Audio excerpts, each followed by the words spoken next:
Very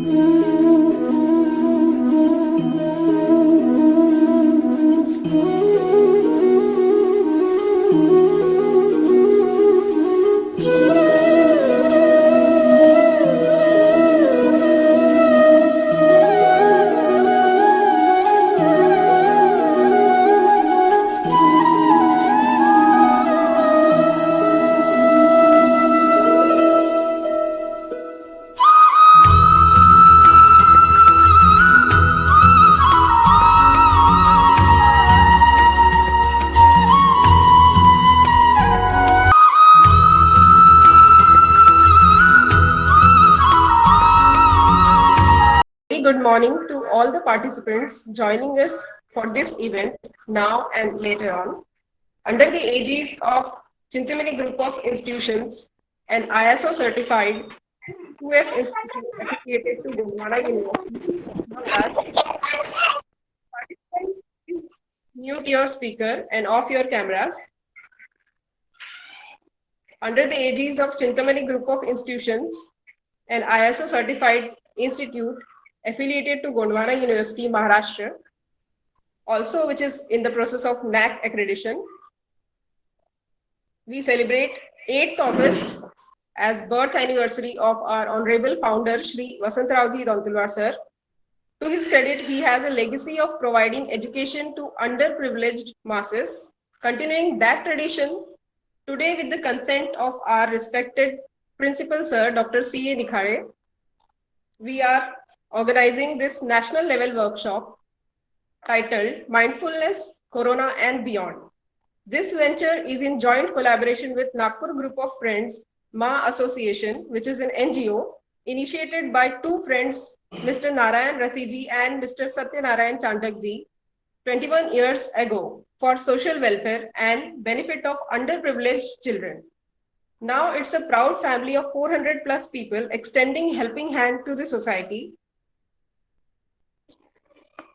Participants, as Mother Teresa once said, be happy in the moment, that's enough. Each moment is all we need, not more than that. Being mindful is so important. Medical fraternity also says that it helps us increase our ability to regulate emotions, decrease stress, anxiety, and depression. I'm glad to extend to you that this workshop has participants or beneficiaries from all over the country, including our native state, that is Maharashtra, and Madhya Pradesh, Andhra Pradesh, Telangana, Tamil Nadu, Punjab, Karnataka, Tripura, Kerala, UP, Goa, Chhattisgarh. These are to name a few. Thank you all the participants for joining us. Now, I would like to brief about the schedule of the program. First, we will have a short welcome. Then, convener's inaugural speech on the theme of the workshop. After that, we will be having guest resource persons talk. And lastly, the question answer session.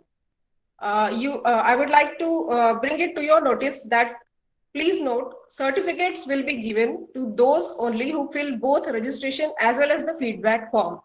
For this, you need to check the chat section going on right now, where we are again sending the links for registration. If you missed it, you can still do the registration, and the feedback links will be provided at the end of the program after the resource persons talk. One more thing I would like to remind you is that we are on this live platform only for now. And if you miss this, or for some reasons like network issues, you miss this, you can again see the broadcast on our institute's channel, YouTube channel, that is Chintamani College, Gondpipri, which has also been mentioned on the brochure that we have sent you through email reminder. So without taking much time, I once again extend a warm greeting to all the participants and stakeholders that are present with us, and request our convener for today's event, Mr. A.V. Chakina Pawar sir, Head and Assistant Professor, Department of Microbiology from Chintamani College of Arts and Science, Gondpipri, to proceed with his inaugural address. You may proceed, sir. I once again thank you to Poonam ma'am, and good morning and welcome to all the participants who have participated in this one-day national level workshop on mindfulness, corona and beyond. I welcome you all on behalf of Chintamani College of Arts and Science, Gonpipri. Friends, as we are all aware that education improves lives of people and leaves our community better than we found it. Education in itself is a pillar foundation on which future of our youth is built. As far as urban world is concerned, uh, the urban world has gone far ahead in this sector of education. But if we talk about suburban and rural section, then in our country, this section or this suburban and rural section is still devoid of basic quality education. Especially, I talk about higher education. So, higher education in such localities is still a far-fetched dream. It was a mere luck to the people of rural areas of Chandrapur district that our founder patron, Shri Vasantraoji Dontulwar, has undertaken this noble social responsibility of providing higher education to this section of the society. Shri Vasantraoji Dontulwar was born on this day, 8 August in 1945, in a small place in the remote Tehsil of Aheri, which is right now located in Gadchiroli district of the Maharashtra, and had a very poor financial background. But he fought against all the odds and he educated himself to become an assistant professor initially in the subject of political science at MJF College, Ballarsha. Later on, he worked as a principal at Shivaji College, Rajura in Chandrapur district. To fulfill his dream of providing quality education, especially to the rural areas in Chandrapur district, he started his journey as an educationalist by founding his first society by the name Ballarpur Shikshan Prasarak Mandal, through which the first college at Pomburna is started with the name Chintamani College of Arts. Later on, society grew continuously in the sector of education, and many other institutes were started that include Chintamani College of Arts, Gugus, Chintamani College of Commerce, Pomburna, Chintamani College of Science, Pomburna, Chintamani College of Arts and Science, that's our college at Gonpipri, Chintamani College, B.Ed College at Ballarpur, Chintamani Mahavidyalaya at Visapur, a village in Ballarpur, then Chintamani Junior College, which has recently opened at Pomburna, and many more to come. So, as a tribute to him, on this auspicious day, we have organized this workshop and invited our guest speaker, Professor Mr. Manish Nair, sir. So I welcome you, sir. Before you all experience his eminence through his awakening discourse on mindfulness, I would like to introduce our guest speaker first. Mr. Manish Nair, sir, is a life coach, a soft skill and HR trainer, and corporate trainer too. He is associated with Raisoni Group of Institutions. He worked at a Dr. Reddy's lab as a trainer.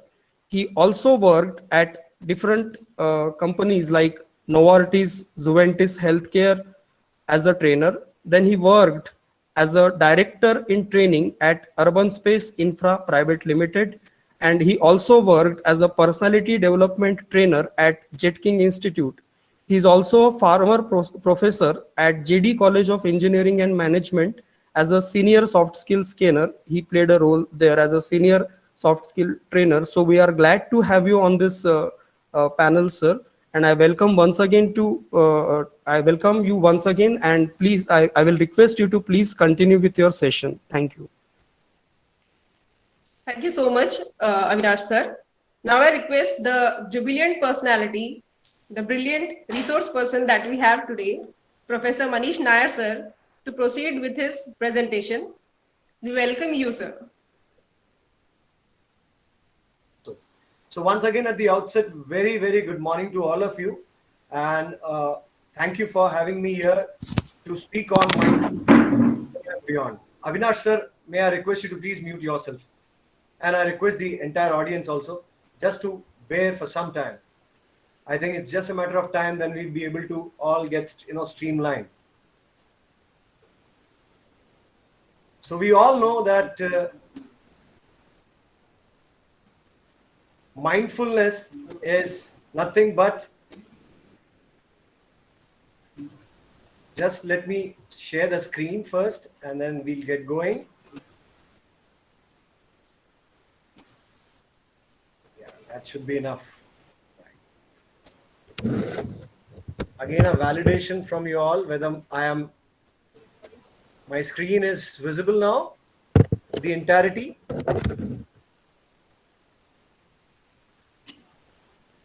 Yeah. Mindfulness, Corona and beyond. This is the topic. And this is the topic that we have been seeing, witnessing. Sir, now Yes. it is visible. Right. Thank you for the confirmation, sir. May I proceed now? Yes. Right. Thank you. We all know that for past 1.5 years that we are toiling, fighting very hard with this particular virus called as Corona. And it's been termed as COVID-19 because the onset was 2019. But the worst part is that without knowing the fatality of it, the severity of it, we were absolutely caught unaware. और जब हम ये देखते हैं आज कि stage 1, stage 2 और stage 3 भी आ गया, जो हाल ही में नासिक में अभी घोषित किया गया था कि 30 लोग वहां पर डेल्टा स्ट्रेन से पाए गए हैं. मेरा ऐसा मानना है कि स्टेज 1 ने हमें कुछ खास नहीं सिखाया था, सिर्फ सिवाय इसके कि हम थोड़े से पेशेंट हो जाए, थोड़े से रेजिलिएंट हो जाए, अपने परिवार में रहें, सीमित रहें, बंद के रहें. ये कोरोना की सीख थी स्टेज 1 के लिए. स्टेज 2 हमने बहुत भयानक देखा. शायद हो सकता है कि शहर से बाहर लोगों ने उतनी त्रासदी नहीं देखी होगी, but when it comes to the urban people, urban population, they were the worst affected. When it comes to just arresting a disease or a disorder or a pandemic, I think it takes a lot. Our understanding of stage 2 is purely on the fatalities, on the death that we have seen, that people who are still suffering from corona, maybe psychological, and some part of their body doing some physical damage being done by corona. I think that is what we are all seeing as of now. But stage 3 है, अभी हमारे सामने दस्तक दे रहा है. हमें क्या करना चाहिए, ये अब शायद खुली किताब है हमें समझने के लिए कि हमें शायद अब सचेत रहना है, और जो हानि हो चुकी है, जो क्षति हो चुकी है, उससे हमें कम से कम अपने परिवार को और अपने आप को बचाना है. क्योंकि ये सिर्फ एक बात बता के जाती है कोरोना, और वो है लिव इन द मोमेंट. अगर आज आपको मालूम है कि आप परेशानी में रहेंगे तो आपको उस परेशानी से जूझना है, अपने आप जूझना है, और अपने आप ही सचेत करते हुए कि आपने अभी क्या देखा, स्टेज 1, स्टेज 2 में क्या देखा है, आपको वो आज करना है. Live in the moment, live in the breath. This is being brought by skill influencer Manish Nair. So let's get into it. Let's take the initial stock as to what has happened with corona and COVID-19 specific. Now COVID-19 may end up affecting as many as 100 million. Taking 1 million as 10 lakh people around the world, claiming as many as 1 million lives. So if you go by countries, there are different figures and facts coming out from different countries that they are affected, not affected, badly affected. I think the figures will vary. आप जितनी देशों की बात करेंगे, Italy ने सबसे ज्यादा मार सहा है, क्योंकि वुहान से इटली एक डायरेक्ट फ्लाइट है जहां पर 1 लाख से ज्यादा मजदूर काम करते हैं कपड़ा मिल में इटली में. वहां जब लोग पहली बार गए तो लोगों ने कहा कि हम चाइनीज से ज्यादा हम इंसान हैं, हम कोरोना फैलाने वाले नहीं हैं. इसलिए वो हर चौक पे खड़े होते थे और उन्हें इटालियंस जो वहां की सिटीजन है वो उन्हें गले लगाती थी. यही गले लगने का बहुत बड़ा कारण इटली के ये जो महामारी फैली है, ये इसका बहुत बड़ा कारण वो गले मिलना था और सोशल डिस्टेंसिंग ना करना था. इसीलिए अगर WHO ये कहता है कि हिंदुस्तान में 40 लाख से ज्यादा लोग क्षतिग्रस्त हुए हैं, तो इसमें मेरे को कोई सरप्राइज नहीं नजर आता है. I definitely see a point when WHO is making maybe only 10 lakh might have got affected, or maybe 3 lakh as the government discloses the figure. But to me, there are more people which has gotten affected, not only alone with corona, but also with the side effects of corona. Maybe what it has done as a damage psychologically. So my story of what I account from the past, immediate past facts and figures, if I go by, it is purely corona damaging very many people, a good population. 100 million households in India. So if you account 1 million as 10 lakh, multiply that 20 as well, add that 20, you'll come to that figure. About 50 million just in construction, where the earning member is employed in the unorganized sector. हम बात करते हैं urban और rural की, हम उन लोगों की बात नहीं करते हैं जिन्होंने शायद मुंबई से पलायन किया होगा अपने घर की तरफ. कितने सारे मजदूर थे जो रोड पे दिखाई दिए और जो अपनी परिवार से भी नहीं मिल पाए. ऐसे बहुत लोग हैं जो अपने परिवार के किसी सदस्य को पूरी तरह नहीं मिल पाया. जब वो पहुंचे तो उनमें से कुछ लोग ऑलरेडी जा चुके थे. ये वो कहानी है जहां पर मैं 50 मिलियन कंस्ट्रक्शन वर्कर की बात भी कर रहा हूं. तो क्षतिग्रस्ती हुई है और चारों तरफ हुई है. बहुत बुरी तरह उन जगह पे हुई है जहां पर पॉपुलेशन डेंस था, जैसे कि हिंदुस्तान और इटली. यूएस में भी, क्योंकि वहां लाइफस्टाइल बहुत ओपन है, वहां पर लोग इतने उनका इंश्योरेंस है, हेल्थ इंश्योरेंस है, इसलिए शायद वो लोग without any fear they step out and they do whatever they want to do. But point is that a lot of people got affected. Now, how it has boiled down to a viral disease to a economic disorder, let's try and understand. Now we are expecting double digit drops in the GDP. Now GDP हमारा हिंदुस्तान का double digit गया ही नहीं था, China का double digit था और बहुत सारे डेवलप्ड इकोनॉमी का था, लेकिन वो भी अब डबल डिजिट से नीचे आ जाएगा. लेटेस्ट में हम चाइनीज इकोनॉमी की बात कर रहे हैं जो ऑलरेडी डूम की तरफ जा रही है. क्यों जा रही है? क्योंकि ये शुरुआत वहां से हुई थी और बहुत सारे देशों ने वहां अपना जो भी प्रेजेंस था वो धीरे धीरे विड्रॉ करने की बात की और कर दिया है. Now there is an 80% drop in the sales of automobiles in China and not very less in India as well. Now automobile industry is affected everywhere. Brazil is expecting a GDP, just to give you the how it is spread out. I'd like to just briefly touch upon this. You can see it that GDP growth in Brazil is, we are talking about 5.5. We are talking about US, that is 2.8. We're talking about France and UK expecting 5%, Germany 6.8, Italy is 7%. So this is in cumulative figure that I'm trying to give you. This is an estimated fact which is directly coming from what corona has done to the humankind. मेरा मानना है कि corona ने जो damage करना था कर दिया और उसके डैमेज कम से कम आने वाले 2 साल तक दिखेंगे. क्यों दिखेंगे? क्योंकि आज भी जब तीसरा स्टेज दस्तक दे रहा है, delta virus already Poona Nashik में पाया गया है, वो कभी भी नागपुर आ सकता है. और नागपुर में आप देख रहे हैं कि जितने हिंदुस्तानी पॉपुलेशन है, जितने भी पॉपुलेशन है, वो सब हम भले ही सैनिटाइजर यूज कर रहे होंगे, हम हैंड वॉश कर रहे होंगे, मास्क पहन रहे होंगे और सोशल डिस्टेंसिंग कर रहे होंगे, लेकिन उतना नहीं कर रहे हैं जितना हमें एक्चुअली करना चाहिए. आइए हम चाइना की भी बात करते हैं. 1% ग्रोथ की बात कर रहा है चाइना. चाइना वर्ल्ड ओवर, पूरे एंटायर ग्लोब में एक सीख सिखाता था हमें, और वो था कि सबसे बड़ी इकोनॉमी जो इमर्ज हुई है last 2 decades, I think China एकमात्र ऐसा देश है.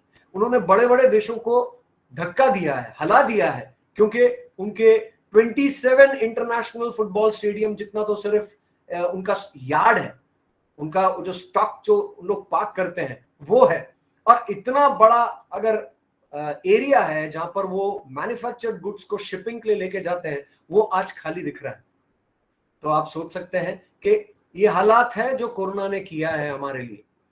आइए कुछ कंसर्न है जो मैं अपनी तरफ से बताना चाहता हूं कि we all shouldn't forget that COVID-19 is a public health crisis. It's not really a economic crisis. It has turned out to be an economic crisis. Why? Because the economy has gotten affected. The economy strife is the resultant effect of this global health scare. Now, I'm talking about global health scare. एक डर जो हमारे अच्छे शायद सेहत से, हमारे अच्छे सेहत रखने से शायद नहीं होता, वो हो रहा है. अगर हम सब सेहतमंद होते हैं तो शायद इतनी क्षतिग्रस्ती नहीं होती. और मात्र ये समझने के लिए हमें काफी है कि कोविड-19 एक वायरल डिजीज है. इकोनॉमिक डिजीज नहीं है, इसलिए हम इससे उभर के आ सकते हैं। और ऐसा हो भी रहा है जब पूरा का पूरा डोमिनो इफेक्ट हमें दिख रहा है कि ऑफलाइन यानी फिजिकल एग्जिस्टेंस से हम पूरा का पूरा ऑनलाइन में शिफ्ट हो रहे हैं। अब जरूरत क्या है, अब कंसर्न क्या है? अब कंसर्न ये है कि हम अपना कॉन्फिडेंस बरकरार रखें। कॉन्फिडेंस क्या होता है? कॉन्फिडेंस सिर्फ ज्ञान होता है। मेरे हिसाब से अगर आपका कॉन्फिडेंस है तो क्यों है? वो सिर्फ इसीलिए कि आप ज्ञानी हैं। आपने इस समय को उसके ऊपर कैसे हावी होते हैं यह सीखा है, ना कि कोरोना को अपने ऊपर हावी होने दिया है। If people in general and institutions, organization and small and medium-sized business in particular do not have confidence in better future, we all are getting doomed. मेरा बहुत मजबूती से मानना है कि हम जितने भी सेल्फ एम्प्लॉयड है, दुकानदार है, भले ही हमारे किराना चलता रहा यानी सरकारी और तरकारी चलती रही, वो दो ही चीज थी जो दिखाई देती थी, मगर आज हम वो सब सेल्फ एम्प्लॉयड को लगना चाहिए कि आज थोड़ा सा सब्र किया है, रेजिलियंस लाना चाहिए। हमें इस हालात से समझौता करके थोड़ा देर वहीं बने रहना पड़ेगा। शायद यही हमारे लिए टेस्टिंग टाइम है, वरना हमारे लिए हमारा अंत जो कि बहुत सारे लोगों का हो चुका है वो शायद और लोगों का होगा। अब मैं ये बात डराने के लिए नहीं कह रहा हूं, मैं सिर्फ आपको इसलिए कह रहा हूं कि ये एक सच्चाई है और माइंडफुलनेस ये कहता है live in the moment, live in the breath. इसीलिए we know both the cause and effect. आपको याद होगा कि 1918 में स्वाइन फ्लू या स्पेनिश फ्लू नाम की एक चीज हुई थी जो कि पेंडेमिक के रूप में उभरी थी, और उसके साथ उससे पहले आप 1347 या 51 की बात करें तो ब्लैक प्लेग हुआ था। अब इस साल जो हुआ है वो भी पेंडेमिक है, और इस बार हम ज्यादा बेहतर तरीके से technologically awareness wise, intellect wise, may be fighting spirit wise हम लोग ज्यादा शायद एक तैयारी में है और तैयार थे। इसीलिए तो शायद वैक्सीनेशन हमने साल भर के अंदर में निकाल लिया और कई सारे लोग, लाखों लोग, करोड़ों लोग वैक्सीनेशन ले चुके हैं, एटलीस्ट हिंदुस्तान में ले चुके हैं। बाकी देशों में भी ये वैक्सीनेशन का जो स्प्री है, ये जो मूवमेंट है, ये मूवमेंट चलता जा रहा है और ज्यादा से ज्यादा लोग अब शायद वैक्सीनेटेड होने लगेंगे आने वाले दिनों में, क्योंकि नंबर ऑफ कंपनीज ज्यादा आने लगी है, प्रोडक्शन ज्यादा बढ़ रहा है, इसका प्रचार प्रसार, और मोस्ट इंपॉर्टेंट यदि हम वैक्सीनेशन ले लेते हैं तो हम कैसे अपने आप को बचा सकते हैं। सिर्फ एक फ्लू होगा, कोरोना एक फ्लू के अलावा और कुछ नहीं होगा। मगर मैं आपका ध्यान वहां दिलाना चाहता हूं कि 1347 के बाद में जो पेंडेमिक आया है वो 1918 में आया है, लेकिन उसके बाद उसे देर नहीं लगी है, 2020 में या 2019 में इसकी शुरुआत होकर। यानी अब जब हम ह्यूमन काइंड, मैनकाइंड बहुत आगे बढ़ने की बात कर रहा है, हम लोग इंटेलेक्ट बन गए हैं, हम वाइस कहलाते हैं, हमारे विजडम पावर्स आ गए हैं, टेक्निकली हम साउंड हो गए हैं, हमने बहुत कुछ कर डाला, रिसर्च किया, साइंटिस्ट ने बहुत सारे वैक्सीनेशन निकाल लिए, प्रोटेक्टिव हो गए हम, बट अभी भी मैं ये कहता हूं कि ये शायद काफी नहीं है। वो इसीलिए कहता हूं क्योंकि मैं थोड़ी देर में आपको बताऊंगा, वो इसीलिए क्योंकि ब्लैक प्लेग और स्पेनिश फ्लू में काफी अंतर था, अब ये अंतर 100 साल का भी नहीं हो पा रहा है। सचेत कर रहा हूं आपको इस बात के लिए कि मैंने पहली बात की थी अपने सेहत को अच्छा रखने का। सेहत सिर्फ फिजिकल नहीं होती है, सेहत आपकी मेंटल भी होती है, तो हमें दोनों तरफ से तैयार रहना होगा और कॉन्फिडेंस दिखाना होगा, क्योंकि ये समय शायद रहे और दिनों तक, कुछ और दिनों तक, मगर ये परमानेंट नहीं रहेगा हमारे साथ। इसके साथ मैं ये भी बता दूं कि there are large implications of this pandemic. बड़े बड़े सेक्टर्स हैं जिनको बहुत ज्यादा पीड़ा सहनी पड़ रही है, वो है energy, export, auto, entertainment and banking sector.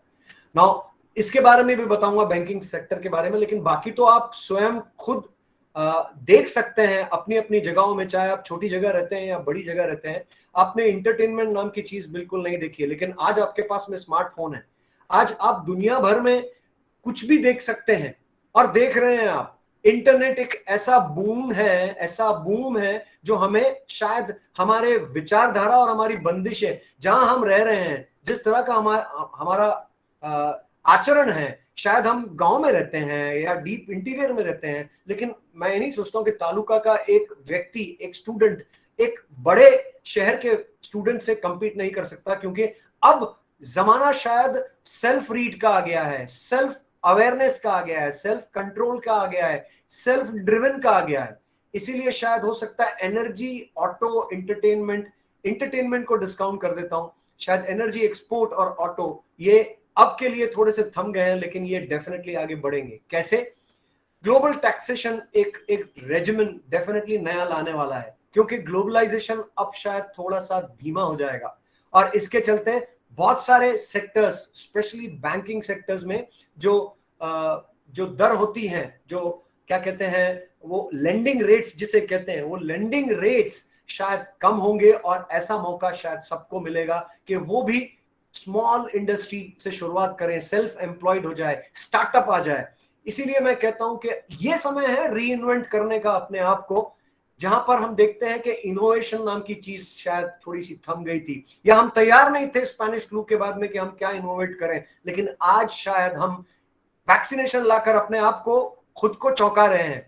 We can always say that we were so fast in developing these vaccines, and we are developing it in a most rapid pace, so that the entire humankind, the entire globe is not affected beyond, right?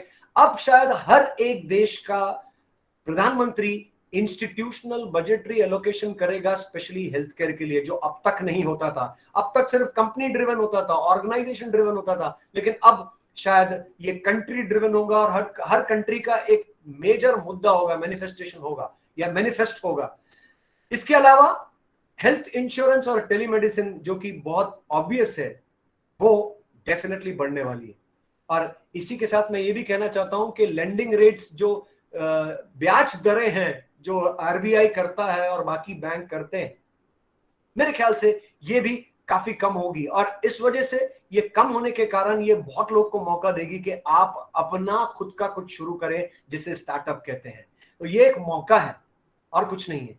अब मैं साफ उन बातों पे आना चाहता हूं जो कि कंसर्नोमीटर, जिस तरह से मेरा वो एक GIF ऊपर बता रहा है, और वो ये कहता है कि अगर इस वायरस को आपको डिफीट करना है, if you want to really kill this virus, you need to come over it, you need to maintain at least that protocol, SMS, sanitisation. एकमात्र सैनिटाइजेशन से आप अपने आप को देख रहे हैं कि आप बहुत सारे बीमारियों का शिकार नहीं हो रहे। डिड यू ऑब्जर्व दैट आपके हाथ धोने से अकेले आप कितने सारे बीमारियों से दूर है? नॉर्मली आपको बहुत जल्दी कोल्ड आता था, नॉर्मली आपको बहुत माइक्रोब्स हाथ से जो मुंह के अंदर जा रहे हैं उससे अलग अलग प्रकार की बीमारियां हो रही है, वो नहीं हो रही थी। क्यों? सिर्फ एक कारण से, क्योंकि आप अपना हैंड वॉश बहुत अच्छा करते थे। दूसरा, मास्क। ये मास्क की भी परिभाषा हमने डिजाइनर मास्क तक देख लिए, ये डिजाइनिंग का काम नहीं है, ये सिर्फ अपने आप को बचाना है। तो ट्रिपल फिल्टर मास्क ही काम आएगा आपके, जो और वैक्सीनेशन के साथ अगर आप चलेंगे तो शायद ये आपको ज्यादा बेहतर फल देगा। तीसरा, मोस्ट इंपॉर्टेंट, सोशल डिस्टेंसिंग का क्या कर रहे हैं हम लोग? Nobody is following that social distancing. जब हमें कहा गया है कि 3 फीट दूर रहना है, तो 3 फीट का मतलब 3 फीट होता है, 1 फीट नहीं होता है। काश हम ये समझते हैं। सिर्फ इसीलिए ये बात कह रहा हूं क्योंकि हम जितने जल्दी ये समझ जाए कि ये हमें खत्म करना है, हमें इंडिविजुअल्स को, ये कहानी किसी सरकार की नहीं है, हमारे समाज की नहीं है, ये किसी क्या कहते हैं आपके कॉरपोरेशन की नहीं है, ये सिर्फ एक इंडिविजुअल की कहानी है। वो जा रहा है बाहर, वो लेके आ रहा है वायरस, तो वो जाए बाहर और वैक्सीनेशन लेके आ रहा है। ये इससे अच्छी बात क्या होती है? लोग अब जानने लगे हैं, ये खुशी की बात है। बस this is your silver lining. इसका मतलब ये है कहीं तो भी एक उम्मीद की किरण है हम सबके जीवन में। कैसे? बताता हूं। Once the cloud of uncertainty is past us, एक बार ये हम खत्म कर दें, economy will require new leaders. आपको क्या लगता है कि अब पुराने लीडर्स जो थे, जिन्होंने कुछ ऑफर करने का नहीं था, जो मंच पर नहीं आते थे, खुला नहीं आते थे, छिपके छुपके थे, चाहे वो पॉलिटिकल लीडर हो या फिर कोई और हो, उन सबको धक्का लगा है। चाहे फिर वो अंबानी क्यों ना हो। अंबानी जी अगर आप देखें तो फेसबुक से बात कर कर सिर्फ वो मर्जर के ही कितने करोड़ रुपए कमाए। क्यों कमा रहे हैं? क्यों मर्जिंग कर रहे हैं? क्योंकि लीडर्स को नई सोच चाहिए, चाहे फिर वो पुराने हो या नया हो, जो सोचेगा वो आगे बढ़ेगा नए प्रॉब्लम सॉल्व करने के लिए। क्योंकि अभी प्रॉब्लम पुराने नहीं आने वाले, प्रॉब्लम पूरे नए प्रकार के आने वाले हैं। फॉर एग्जाम्पल, आप अब तक अपने सेहत को मजाक में लेते थे, अब शायद आप नहीं लेंगे। अब शायद आप वही खाएंगे जो आपके सेहत को अच्छा लगेगा। You cannot dare to eat, you cannot afford to eat anything that comes your way. So we need new problem solvers, new storytellers. मेरे बहुत अच्छे एक मित्र हैं जो शिवाजी महाराज पे बहुत अच्छा बोलते थे और उनकी बहुत अच्छी एक शिक्षा थी और वो हर जगह जाते थे, मगर अनफॉर्चुनेटली उनका देहांत हो गया। तो मेरे ख्याल से उनको रिप्लेस करने का स्कोप है, बहुत सारे लोगों को रिप्लेस करने का स्कोप है। और वो कौन करेगा? वो ये जो जनता है, ये जो बच्चे हैं जो मेरे को सुन रहे हैं, ये तमाम वो लोग जिनको ये अपील कर रहा है, वो नए लीडर्स बनेंगे, वो नए प्रॉब्लम सॉल्वर बनेंगे, वो नए स्टोरी टेलर बनेंगे। ये एक सिल्वर लाइनिंग है जो मैं आप सब तक पहुंचाना चाहता था। People who can innovate. एक अभी हाल ही में एक स्टोरी मैं पढ़ रहा था जिसमें एक लड़के ने, छोटे गांव के एक लड़के ने अपने बाइक को मशीन निकाली पुरानी वाली, उसमें डाला एक बैटरी, एक कन्वर्टर और उसको कंपैटिबल एक इंजन, अलग से इंजन नहीं बनाया उसने, सिर्फ एक कन्वर्टर डाला और उसको बनाया एक बैटरी बाइक। अब हम देख रहे हैं कि साइमल्टेनियसली इतनी सारी कंपनियां हैं जो बैटरी ड्रिवन कार यानी इलेक्ट्रिकल कार की बात कर रही हैं। अब समय आ गया है हर वो बच्चे का जिसको बाइक से प्यार है, जिसको मशीन से प्यार है, जिसको ऑटोमोबाइल से प्यार है, वो इनोवेशन की तरफ ध्यान दे और वो छोटा इनोवेशन लाए। ईंधन अब बहुत ज्यादा इंपॉर्टेंट हो गया क्योंकि 100 रुपए के ऊपर पेट्रोल की बात कर रहे हैं हम, 110 रुपए के आसपास हो जाता है। आप अपनी गाड़ी कितनी बार निकालोगे? निकाल रहे हो और बगैर वजह आप निकाल रहे हो, ये आपके लिए सही नहीं है शायद। Find loopholes and shortcuts. I'm not talking about shortcuts meaning कि एक शॉर्टकट ले लिया आपने और फुल प्रोसेस की धज्जियां उड़ा दी। You can take shortcut meaning the guy that I've just quoted as an example. यानी उस लड़के ने ये सोचा कि इस मशीन को, इस इंजन को मैं रिप्लेस करके एक बैटरी और कन्वर्टर लगाता हूं तो मेरी गाड़ी, आज हम बात कर रहे हैं 1 रुपए से भी कम प्रति किलोमीटर की, ऐसा होने वाला है, ऐसा हो रहा है। और अब अगर आपके बैटरी को चार्ज करने के लिए 6 घंटा और 12 घंटा लगता है, आपकी गाड़ी अगर मान लो 100 किलोमीटर 300 किलोमीटर चल रही है, 300 किलोमीटर का एक छोटा उदाहरण बताता हूं, उसके लिए आपको बैटरी रिचार्ज करनी पड़ती है इलेक्ट्रिकल व्हीकल की कम से कम 6 और 12 घंटे। लेकिन चाइना अगर चुपचाप नहीं बैठा है, चाइना ने एक नया इजाद किया है कि मात्र आधे घंटे में आप अपनी गाड़ी 1000 किलोमीटर तक चला सकते हैं। अब मैं ये बात इस मंच से इसलिए कह रहा हूं क्योंकि मैं ये जानता हूं कि मेरे हर बच्चे जो मेरे को सुन रहा है, चाहे फिर वो मेरे ऑनलाइन यूट्यूब पे हो या फिर इस मंच पर हो, मैं साफ जाहिर करना चाहता हूं कि जगह है आपके इनोवेशन के लिए, आपके शॉर्टकट के लिए। एक इंडिजिनियस इंजन बनाओ, एक इंडिजिनियस थॉट बनाओ और छा जाओ। Enthrall a crowd and come up with better, cheaper and faster solutions more quickly. That is precisely what I'm hinting to, right? And I hope मेरी जिस जज्बात के साथ मैं बात कर रहा हूं वो कोई ना कोई तो सुनेगा और कोई ना कोई तो वहां एक नया लीडर इमर्ज होगा, एक इनोवेटर आएगा, एक डिस्कवरी वाला बंदा आएगा या बंदी आएगी। I am very sure of it. We need people who can inspire. हमें चाहिए प्रोत्साहन चाहिए, मगर प्रोत्साहन बाहर से कैसे आएगा? बाहर से आएगा तो रोज जरूरत पड़ेगी। हमें चाहिए कि प्रोत्साहन अंदर से आए, इनसाइड आउट आए। तो इनसाइड आउट आने के लिए आपको खुद में इंडल्ज होना पड़ेगा और वो इंडल्जेंस, एक्सप्लोरेशन के नाम पर इंडल्जेंस आपको करना पड़ता है। आपको ये मालूम है कि मेल्याशिवाय स्वर्ग दिसत नाही असा एक म्हण आहे मराठीमध्ये, आहे ना? अब इस म्हण का क्या मतलब है? सिंपल है, अगर मैं नहीं करूंगा तो मेरे को नहीं मिलेगा। चीजें सोच कर नहीं होती है, शुरुआत सोच से होती है लेकिन करने से होती है। वही मैं आप सबको एक तरह से सचेत कर रहा हूं, सेंसिटाइज कर रहा हूं। People who can give hope, people who can deliver. I think मेरे लिए सबसे बड़ा होप एक इंसान था, नवीन शर्मा, जो इंदौर में बैठा है और वो समाज सेवक है।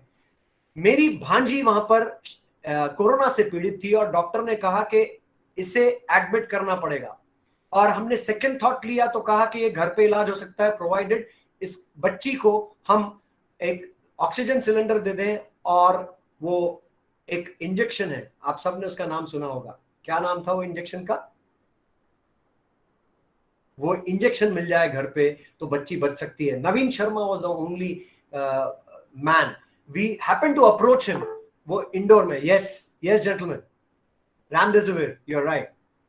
अब इस इंजेक्शन का हमने जुगाड़ कर लिया नवीन शर्मा जी से, ऑक्सीजन सिलेंडर आ गया, लेकिन हमें एक डॉक्टर की जरूरत थी और डॉक्टर नहीं मिल रहे थे। मेरी खुद की भतीजी डॉक्टर है, लेकिन वो ग्वालियर में सर्व कर रही थी, और इसी बीच में नवीन शर्मा ने हमें हर बार जो रेमडेसिविर इंजेक्शन था वो इंजेक्शन हमें बराबर लाके दिया।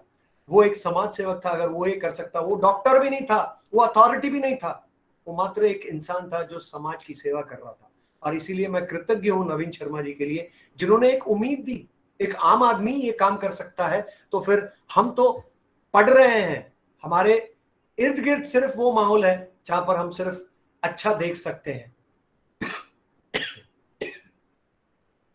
We don't need each of us, every one of us do not need Elon Musk or Mary Kom for their respective field. वो मशहूर है, मैरी कॉम अभी लीड कर रही थी। आप सबको मालूम है कि मैरी कॉम और मनप्रीत सिंह ये दो व्यक्ति हैं जिन्होंने इंडिया का फ्लैग वहां टोक्यो ओलंपिक में लहराया। और बड़े गर्व की बात है कि जब भी मैं मैरी कॉम जी को एक फोटो में देखता था उनके सोशल मीडिया में, तो वो खाने से पहले प्रार्थना करती थी। इतने रेजिलिएंट हो गए हम कि आज जी रहे हैं, तो आज हमें भगवान को धन्यवाद देना चाहिए और वैसे ही बनना चाहिए। तो मैं ये नहीं कह रहा हूं कि एलन मस्क बनो या फिर आप मैरी कॉम बनो, आप जो बनना चाहते हैं बनिए, लेकिन सपने ऊंचे रखिए, जैसे कि अब्दुल कलाम जी कहते हैं। आप कोई भी फील्ड में जा सकते हैं, जरूरी नहीं कि इन्हीं की फील्ड में जाना है आपको। आप इंस्पायर हो सकते हैं इनसे, लेकिन आप कीजिए वो जो आप कर सकते हैं, जो आपकी काबिलियत है, जो आप अपने आप में ढूंढ रहे हैं। In the short term, all we need is to ensure that when we as a professional do 1 + 1, it should not be only 2, it has to be more than 2. यही है आज का अर्थमेटिक्स। अगर हम ये कर पाते हैं, और शॉर्टकट जब मैं कह रहा था वो इससे है, प्रोसेस को बाईपास नहीं कर सकते हम। प्रोसेस जो लगती है वो लगती है। खाना आपको खाना है और पचाना है, राइट? ये तो लगेगा, जीना है तो सांस लेना है, बेसिक क्रिया जो आप करते हैं वो तो करना है साहब। Now, while one way to achieve this is maybe upgrade, new skills लाइए। और यही मौका है, क्योंकि अब शायद स्कूल नहीं जा रहे हैं हम, कॉलेज नहीं जा रहे हैं हम, हमारा आने जाने का समय बच रहा है, हम ऑनलाइन में हैं। ऑनलाइन में बच्चे पढ़ रहे हैं, नहीं पढ़ रहे हैं, ये एक बहुत बड़ा प्रश्न है। एजुकेशन का सीरियसनेस डेफिनेटली नीचे गया, क्योंकि मैं पिछले मई 18, 2020 से जब ऑफिस जा रहा हूं, और आज तक मैंने 15,000 से ज्यादा बच्चे टच किए हैं अपने ट्रेनिंग से। मैं दावे के साथ बोल सकता हूं कि जो आधार है शिक्षा का, वो आधार कहीं ना कहीं फिसला है नीचे। और इस आधार को यदि बच्चे दूसरी तरफ देखें तो उनके पास समय था कुछ और करने का, जैसे अपने सेहत का ध्यान देने का। आप अब तक एक्सरसाइज नहीं करते थे, क्या आपने किया? क्या अब ऑनलाइन में जितनी भी फीस आ रही है नए स्किल्स की, टेक्निकल स्किल्स हो या फिर आपके कोई भी कौशल जो आप सीखना चाहते हैं, वो फीस कम हुई है, हर चीज कम हुई है। मैंने खुद ने 10 सर्टिफिकेट किए हैं और मात्र 2 महीने में किए हैं, और आज मैं वो अपग्रेडेशन की बात कर रहा हूं। क्यों? क्योंकि मैं जानता हूं आप भी कर सकते हैं, कोई भी कर सकता है। आइए मैं आपको 10 विषय में ऐसी बात बताता हूं कि कोरोना है और जाएगा, लेकिन इसके बाद की जो कहानी है वो आज अगर आप समझ जाए तो मेरे ख्याल से आपके जीवन में भी उतना ही उत्साह रहेगा जैसे कि मैं आज इस मंच से कह रहा हूं। हालांकि मैंने भी अपने परिवार में मेरे ब्रदर इन लॉ को खोया है, मैंने अपने दोस्तों को खोया है, लेकिन मैं उनके खोने से आज भी उतना ही पॉजिटिव हूं, सकारात्मक सोचता हूं कि इस दुनिया में शायद अब हमारी जरूरत है, अब फ्यूचर को देखना है, क्योंकि जो बच गया, जो आज सांस ले रहा है, उसके लिए शायद आपके टेस्ट को क्यूरेट करना पड़ेगा। We must have come across a tobacco, I should not be promoting it, but मैं इसकी अच्छाई देख रहा हूं, इसीलिए मैं अपने आप को पॉजिटिव कहता हूं। स्वाद बड़ी चीज है साहब, test is a big deal. Now, no true words were ever said in advertising. उस एडवर्टाइजिंग में ऐसा कुछ नहीं कहा गया था, लेकिन उसका पर्याय ये था, उसका मतलब ये था। तो अपने टेस्ट को क्यूरेट कीजिए, जिस तरह से एक क्यूरेटर होता है क्रिकेट के मैदान का, एक क्यूरेटर होता है जो म्यूजियम में हमें पाया जाता है। वो क्या करता है? इन लोगों का काम क्या रहता है? परत निकालना। ये परत को निकालिए, अपने जीभ के टेस्ट को बढ़ाइए, स्वाद में ऐसी चीज लाइए जो सेहत को लगने वाला है। While you are free, have a deeper look at some of the greatest artwork online. It is your time to sit back and appreciate the finest in human endeavors. हम में से कितने लोग हैं जिन्होंने इस पेंडेमिक टाइम को एक अपॉर्चुनिटी, एक मौका देखा, और इस मौके से हम बने हैं। कैसे बने हैं? हमने अपने YouTube को चालू किया, हमने बहुत सारे कुकरी शोज देखे, घर में नया स्वाद लाने की कोशिश की, नए आयाम ढूंढे। हम शायद गिटार नहीं बजाते थे, हम गिटार बजाना चालू किया, हमने डांस नहीं करते थे, हमने डांस किया है, हमने नए आर्ट फॉर्म को जन्म दिया है। यानी कला और कौशल, ये दोनों चीज पे हमने मेहनत की है अब तक, और वो सिर्फ इसीलिए क्योंकि हमारे पास समय था। हमारे पास समय था शायद कि कहीं किसी को देखे और वहां से प्रोत्साहन ले। वो प्रोत्साहन आज भी हमारे अंदर है, मगर उस प्रोत्साहन को एक शेप, एक दिशा और शायद शापन करने की जरूरत है। इसीलिए ये मेरा आग्रह है आपसे कि आप शायद अब सोचेंगे और करेंगे। इसके अलावा मैं ये भी कहना चाहता हूं कि आपने अपोलो मिशन के बारे में सुना हो गया। अपोलो 11 एक ऐसा मिशन था जहां पर Aldrin, Neil Armstrong and Aldrin captain हुआ करते थे। और अगर आप उसकी कला को देखेंगे तो आप पाएंगे कि कला बड़ा कलात्मक था। अपोलो मिशन 11 बड़ा कलात्मक था। एक टाइम लैग था, जिस तरह से हमें साइंस ने बताया है और जो हम जानते हैं। आपने सबने देखा होगा कि पहली आवाज आई थी कैप्टन को, जो ऑल्ड्रिन थे। ऑल्ड्रिन को स्टेप डाउन करना था, स्टेप ऑन द मून, लेकिन वो टाइम लैग में और सोच में वो रह गए। और जब दूसरा संदेश आता है टाइम लैग के बाद में, नील आर्मस्ट्रॉन्ग देखते सुनते हैं, वो तुरंत स्टेप डाउन करते हैं। और इसीलिए को पायलट या को कैप्टन होने के बावजूद नील आर्मस्ट्रॉन्ग याद रहते हैं इतिहास में कि he was the first gentleman to step on moon, whereas Aldrin being captain, nobody thinks about him except when we talk, both of them together in the context, right? So this is what it is. Opportunity है, उसकी कला और उसके कलात्मक भाव को समझकर जम कीजिए, कार्य कीजिए। There is an art in Tesla deciding to launch a Roadster as their first product. Tesla हम सब जानते हैं, एलन मस्क का भी नाम लिया था मैंने। वो पहले व्यक्ति हैं जो मार्स में जाने की बात कर रहे हैं, वहां कॉलोनी बनाने की बात कर रहे हैं। हो सकता कि आपके जिस तालुका प्लेस से आप बिलोंग करते हैं, जिस शहर पे आप रहते हैं, उस शहर से आपका भी बहुत बड़ा ज्ञान अगर साइंस में है तो आपको भी टेस्ला और मार्स में जाने का मौका मिलेगा। लेकिन इस लॉन्च व्हीकल को बनाने वाले रिचर्ड ब्रैंसन, वो भी कहीं पीछे नहीं है, वो भी दिशा बना रहे हैं। तो हर एक फॉर्म में एक आर्ट होता है, एक कला होती है, उस कला को पहचानना सीखिए आप। There's art hidden in how the keypad on your mobile phone works. हम सब स्मार्टफोन को अच्छे से जानते हैं, हम अच्छे से सीख रहे हैं, और हमें मालूम है बहुत सारे फीचर्स तो हम बच्चों से सीखते हैं, क्योंकि उनको उसकी कला के बारे में मालूम है कि इसको किस तरह से इंस्टॉल कैसे किया जाता है, इसको यूज कैसे किया जाता है, इसका दूसरा यूज क्या है, इसके यूजेज और क्या है, एड ऑन्स क्या है, ये हमें कौन बताता है? वो कीपैड जिसे वो बच्चा चला रहा है, और वो बच्चा जो शायद इससे बाहर जाके कुछ अच्छा कर सकता है। हो सकता है एक सस्ता मोबाइल बनाए, हो सकता कुछ ऐसा भी बनाए जो शायद टीवी को रिप्लेस कर ले, हो सकता कुछ ऐसा बनाए जो टीवी, फोन, रेडियो सबको रिप्लेस कर ले। और ये तत्पर इस पर काम हो रहा है, सिर्फ हमारे जग में नहीं हो रहा है। एब्सोल्युटली बेटा, सिर्फ हम नहीं सोच रहे हैं, लेकिन काम तो हो रहा है। ये दुनिया हमारे आंख बंद करने से अंधेरा नहीं होता है या रात नहीं हो कहलाती है। आपको अपनी आंख खोलना पड़ेगा। क्यूरेट टेस्ट, ये मेरा आप सबसे कहना है, अपने टेस्ट को क्यूरेट कीजिए और बदलने की कोशिश कर सकते तो कीजिएगा। The art often is the difference between absolutely. देखिए, आप सक्सेस तो पा लेंगे साहब, और सक्सेस पाने से पहले आपको बहुत बार फेल होना पड़ेगा।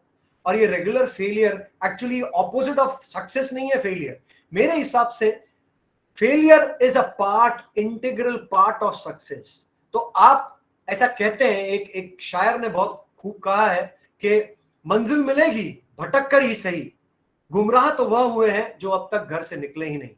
तो मेरा आप सबसे एक ही आग्रह है कि यदि आप घर से निकलेंगे नहीं तो आप धूल, धक्का, धूप और धोखा ये कभी नहीं सहेंगे। और यही कहीं तो भी फेलियर के बीच में आपका सक्सेस है। तो अपने टेस्ट को पहचानिए, अपने टेस्ट को क्यूरेट कीजिए। Now is the time. आप थोड़ा सा थम जाइए और सोचिए करना क्या है, और फिर आप जब शुरुआत करेंगे तो आप अपने आप में ही पहचानने लगेंगे कि आपके पास कुछ है, आज कुछ है करने के लिए जो शायद फ्यूचरिस्टिक है, और उसी को पकड़ के चलिएगा आप जब तक आप चल सकते हैं, हिम्मत बांधकर। और दृढ़ निश्चितता के साथ, तो मेरा मानना है कि आप डेफिनेटली अपनी मंजिल पाएंगे. It's a matter of time. Now the second point that I want to add is read. I don't know आप इससे सहमत है कि नहीं, लेकिन मैं इससे बहुत ज्यादा सहमत हूं, क्योंकि मैं अपने कॉलेज डेज में जब 11th में गया था तब मैंने नॉवेल पढ़े, बहुत सारे नॉवेल पढ़े, और उन नॉवेल में मैंने सिडनी शेल्डन पढ़ा, इरविन वॉलिस पढ़ा, और हेरोल्ड रॉबिन्स पढ़ा, और मिल्स एंड बून्स पढ़ा, बहुत सारे, क्योंकि वो एज ही ऐसा था जब हम लोग थोड़े से रोमांटिक सोचते थे, है ना, और रोमांस को जिंदा रखना चाहते थे, और वो एज ही बड़ा ब्रिटल एज होता है. तो रीडिंग हैबिट मेरी तब से थी. फिर मेरी मैगजीन में आई, मैगजीन के बाद में मैंने ऑलमोस्ट खो दिया था अंटिल पेंडेमिक हैपेंड. 20 मार्च 2020 से हमने हमारा वर्क फ्रॉम होम शुरू किया, और वर्क फ्रॉम होम में करते करते हमने ये रीडिंग हैबिट को इतना उजागर किया कि आज मैं कह सकता हूं कि मेरे पास बहुत सारा रिसर्च मटेरियल है, बहुत सारे प्लेटफॉर्म को जानता हूं जहां पर बेहतरीन नॉलेज की एक प्रवाह है, बह रहा है. आपको सिर्फ समेटना है आपके लिए क्या है, आपकी रुचि के हिसाब से आप उसे समेटिए, अपने आप में डालिए पर्सनालिटी में, और देखिए कि आप कहां जाते हैं. रीडिंग एक अननेचुरल स्किल है साहब. आप जिस तरह से लिसनिंग और स्पीकिंग करते हैं रोज, उस तरह से रोज आप रीड नहीं करते. और मेरे पास तो एक सर्वे है जो कहता है कि रीड बच्चे अमूमन 54% स्टैटिस्टिक्स कहता है कि बच्चे रीड इसीलिए करते हैं क्योंकि उनके एग्जाम में उनको वो काम आता है. बाकी 46% बच्चों को तो पसंद ही नहीं है रीड करना. और रीडिंग से, क्योंकि वो अननेचुरल है, रोज नहीं किया जाता है, ये क्रिया रोज नहीं की जाती है, इसीलिए इस क्रिया को मेहनत लगती है. You need to form a good habit, and good habit takes time. Reading doesn't happen naturally, and the second thing doesn't happen naturally, and that is writing. So two not so natural skills, we need to convert them as natural skills. मैं बताता हूं इसके फायदे क्या है, मैं अपने फायदे बताता हूं, फिर बताता हूं कि इस स्लाइड में जो मैंने रखा है आपके लिए वो क्या है. Read anything that you like. बहुत कुछ है, ज्ञान का प्रचार प्रसार इस तरह से बह रहा है कि आपको जो पसंद है उस पर हाथ रखिए आप. दूसरा, reading is the cheapest form of time travel. पता नहीं आप ये बात समझ रहे हैं कि नहीं, मगर मैं गांधी जी के अगर एरा में जाना चाहता हूं तो मैं ये रीड करके ही जा सकता हूं. मैं एडोल्फ हिटलर के अगर टाइम पे जाना चाहता हूं तो रीड करके जा सकता हूं. मैं अगर वो शताब्दी में जाना चाहता हूं जहां पर जुडाइज्म जस्ट आया था, उससे पहले मानव जाति जिंदा थी, और उससे पहले क्या पता हमारा ये जो इंडस वैली सिविलाइजेशन था वो था कि नहीं था. लेकिन जुडाइज्म से क्रिश्चियनिटी के कुछ पार्ट में फिर Muslims, and then there was the other part of the world getting explored in terms of India. कहानी वहां भी है, कहानी वहां की भी है जब आपको समझ में आता है कि औरतों, मतलब फेमिनिज्म मेरे लिए कॉन्सेप्ट है. मैं नहीं समझता ये कभी एग्जिस्ट करता, क्योंकि महिलाओं ने उस समय में जब मक्का मदीना की पहचान भी नहीं हुई थी, जब उससे पहले कई सारे औरतों ने राज किया है, मर्दों पे राज किया है.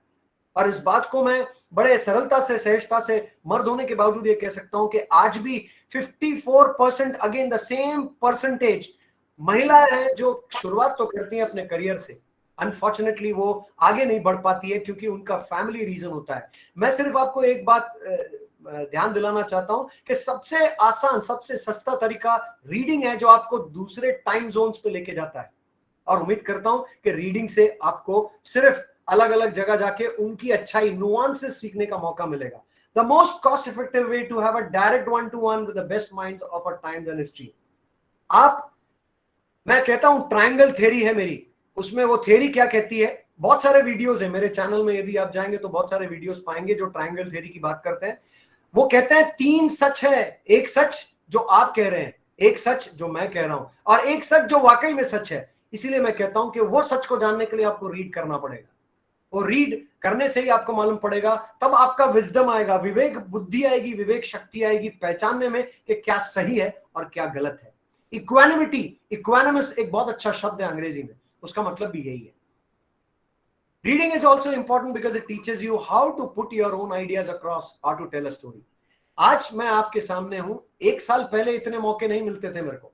अब मैं क्यों इतने मौके पा रहा हूं? सिर्फ और सिर्फ इसलिए क्योंकि शायद मैंने अपने YouTube वीडियो से इतने स्किल सेट्स पे काम कर लिया है कि शायद ही हिंदुस्तान में कोई दूसरा आदमी ये बोल सकता है इतने स्किल सेट्स पे क्यों काम कर रहे हैं. NSDC, digital India, skill India, हम सब बात कर रहे हैं, लेकिन इस पे कोई सोचे भी तो। मैं एकमात्र ऐसा बंदा हूं जो नागपुर में बैठा हूं और बहुत सारे लोगों के दुनिया मतलब वर्ल्ड को छू रहा हूं, उनके जिंदगी में छू रहा हूं, सिर्फ इसलिए क्योंकि मेरे पास एक मंत्र है, एम्प्लॉयबिलिटी। यानी इंसान को काम करना आना चाहिए, पहली नौकरी पाना चाहिए नहीं, इंसान को नौकरी मिलते रहना चाहिए, उसके कला और कौशल में दम होना चाहिए। ये मैंने सिर्फ पाया है रीडिंग से। The most important skill which is almost never taught in our schools, reading कभी सिखाते नहीं है साहब। हमेशा स्कूल कॉलेजेस में कहते हैं कि पढ़ लेना, ये एग्जाम में काम आएगा, पढ़ लेना तुम्हारे काम आएगा, पढ़ लेना ये तुम्हें ज्ञान देगा, पढ़ लेना क्योंकि ये तुम्हें नया आयाम देगा। ऐसा क्यों नहीं कहते, ऐसा क्यों नहीं पढ़ाते, और ऐसा क्यों नहीं पढ़ते हम? आज स्टूडेंट बंधा हुआ नहीं है। There cannot be any student who can claim, standing up and say that, sir, we are not taught. No, you are in the most advanced world of technology, the internet. Make use of it. Don't misuse it. That's what my point is. A skill which you need to convince your future employers. Invest in your knowledge. Invest in your reading. Because reading may be a not so natural skill. If you read, you will become wise. See, हम लोग mindfulness की बात करते हैं, engineers की बात करते हैं, सीमेंट रोड बनाने की बात करते हैं, 100 साल टिकने की बात करते हैं, मगर आपको मालूम है सच्चाई क्या है? इस सीमेंट रोड पे सबसे ज्यादा आज दुर्घटनाएं हो रहे हैं। क्यों? क्योंकि हमें ये पढ़ाया नहीं गया है कि हवा का जो तापमान है, वो टायर में वो तापमान और हवा की जो मात्रा है, जिसे PSI कहते हैं, वो 25 होना चाहिए अगर आप लॉन्ग रूट पे जा रहे हैं तो। और क्यों? क्योंकि हवा फैलता है, टायर बड़े हो जाते हैं आपके घर्षण से, और उसका टेम्परेचर बढ़ता है, और उस टेम्परेचर के बढ़ने से आपका टायर बस्ट होता है, और टायर बस्ट से कई सारे एक्सीडेंट्स होते हैं। क्यों Chandigarh the most plan city आज फ्लड से गुजर रहा है? पिछले 3 साल में आपने देखा है वाटर लॉगिंग कितना होता है। तो माइंडफुलनेस ये नहीं कहता मेरे लिए कि आप टेक्नोलॉजी का हेल्प लेके आगे जाओ, जैसे रणछोड़ दास जी 3 इडियट में कहते थे, क्या कहते थे कि ज्ञान तो हर जगह बढ़ रहा है, लेकिन मशीन की परिभाषा समझिए, जो इंसान का काम आसान कर दे, इंसान पे ना बैठे। उम्मीद करता हूं कि इस पॉइंट से आपको रीडिंग का कुछ तो मतलब मिला होगा। इतना रीड कर लिया मैंने भी कि मैं अब बोल सकता हूं, हालांकि मैं हमेशा बोलता हूं, मैं शायद 2-3 महीना और पीछे हूं, लेकिन एक किताब जो लिख ली है मैंने, अब शायद मैं प्रोफेसर नहीं कहलाऊंगा, शायद मैं ऑथर भी कहलाऊंगा। और वो सिर्फ इसीलिए, कभी मैंने सोचा नहीं था कि पेंडेमिक की अपॉर्चुनिटी देगा कि मैं अपनी खुद की किताब लिखूं, एक ऑथर के रूप में पहचाना जाऊं। मैं एक स्किल्ड इन्फ्लुएंसर हूं, लेकिन मैं ऑथर के रूप में भी पहचाना जाऊंगा जब मेरी किताब आएगी, और वो किताब एम्प्लॉयबिलिटी पे है, यानी get hired and stay hired. ये है इसका पंचलाइन। आइए मैं तीसरी ऐसी एक धारणा आप तक पहुंचाना चाहता हूं। इस टाइम पर जब ये पेंडेमिक चल रहा था, we know the most happiest lot was who? The most happiest was the person who was having a routine, जिसके पास अपना एक काम था, एजेंडा था, वो रूटीन था, वो सुबह जाता था, शाम को आता था, उसके पास में 2 रोटी थी खाने की, उसके पास अपना परिवार था, वो अपने परिवार का देखभाल कर रहा था, उसकी नौकरी थी, और वो बड़े सुख चैन से एक नींद तो भी ले पाता था। कई लोग थे जो घर पे थे, उनको कुछ भी हानि नहीं हुआ, वो बाहर नहीं निकले, लेकिन पैसों के अभाव ने उन्हें कमजोर किया, मानसिक त्रासदी ने उन्हें कमजोर किया। तो रूटीन वो चीज है जो जिसके पास था, शायद वो व्यक्ति सबसे ज्यादा खुश था, और वही खुश रहेगा। अपने लिए एक रूटीन बनाइए, जैसे वो GIF बता रहा है कि धूप हो, छांव हो, और बरसात हो, या फिर लोग हो, आपका पेट हो, आपका लैपटॉप आपके सामने है, एक चीज है आपका लैपटॉप, काम आपके सामने, एक रूटीन फिक्स कीजिए साहब। आप दिन के 24 घंटे में 8 घंटा सो सकते हैं मैक्सिमम, उसके अलावा आप क्या कर रहे हैं? अंदर झांकिए और ये सवाल का जवाब स्वयं दीजिए। Generally speaking, the difference between a successful person and also ran is self discipline. जो बहुत सक्सेसफुल है और जो नहीं है, उसमें फर्क सिर्फ एक ही है साहब, सेल्फ डिसिप्लिन का। अगर आपको करना है तो करना है, अगर आपको 8 घंटे सोना है तो 8 घंटे सोना है, वो निश्चित है। खाना खाने का समय निश्चित है, बाकी समय क्यों नहीं निश्चित है साहब? रूटीन बनाइए। Countless studies like the famous marshmallow test, अगर आप मार्शमेलो टेस्ट अगर दीजिएगा, है ये, इंटरनेट पे जाइए और ऐसी चीज पे एक्सपेरिमेंट कीजिए, क्योंकि मेरा मानना है कि मार्शमेलो टेस्ट आपको सेल्फ कंट्रोल बताता है ना। सेल्फ कंट्रोल रहना बहुत इंपॉर्टेंट है। यानी वो ये बताता है कि आप अगर भूख प्यास थोड़ा दर्द सह सकते हैं तो कोई बड़ी बात नहीं, और ये पेंडेमिक ने हमें सिखाया है। तो आपके रूटीन के साथ में आपको मार्शमेलो टेस्ट भी एक लेना चाहिए, जरूर ये शब्द को याद रखिएगा और एक टेस्ट जरूर लीजिएगा। मेरा मानना है एक बेसिक रूटीन लाइफ में लाइए, टाइम को वैल्यू कीजिए।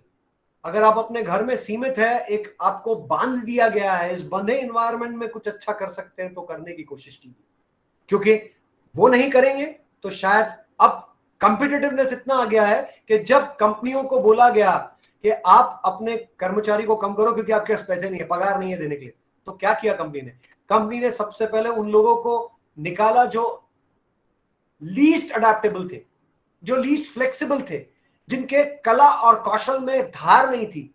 और ये समय जब अब हम सीख चुके हैं कि ऐसा भी हुआ है, ऑर्गेनाइजेशन ने लोगों को बिठाया है, क्यों ना हम भी अपने पैनापन को बनाएं, उस कौशल को और निखारें। अगर मैं न्यूज रीडिंग नहीं करता था, मैंने न्यूज रीडिंग की, मैं वॉइस ओवर करता था, इस बार मेरे को वॉइस ओवर नहीं मिला। मैं गाने गाता हूं, एक प्रोफेशनल सिंगर भी हूं साथ में, मेरे को सिंगिंग की अपॉर्चुनिटी नहीं मिले, लेकिन मैंने एफबी लाइव पे आया, मैं अपने चैनल पे भी कभी कभी गाता हूं। तो जो कुछ आप कर सकते थे आपने करने की कोशिश की, और इसी वजह से आप सर्वाइव हो रहे हैं। आप लिखते थे, वो लिखने की अचानक से एक दिन में आप लिखना नहीं शुरू कर सकते हैं। आप रीड करते हैं तो लिखना आएगा, आप रीड करते हैं तो आपको और अच्छा बोलना आएगा। और ऐसा पाया गया है कि मॉडर्न टाइम में 10 में से 9 लोगों को प्रमोशन इसलिए नहीं मिलता है क्योंकि वो अच्छा बोलते नहीं है, और अच्छा बोल लेते हैं तो अच्छा लिखते नहीं। ध्यान रखिएगा ये 2 बातों पे। एक रूटीन, एक डिसिप्लिन जरूर अपने जीवन काल में लाइए, अपने रोजमर्रा के जिंदगी में लाइए। हॉबी क्या होती है? आपका शौक, वो शौक जो आप खाली समय पे बिताते हैं और आपको उस you derive happiness from it, आपको खुशी मिलती है, तो एक हॉबी तो बनाइए।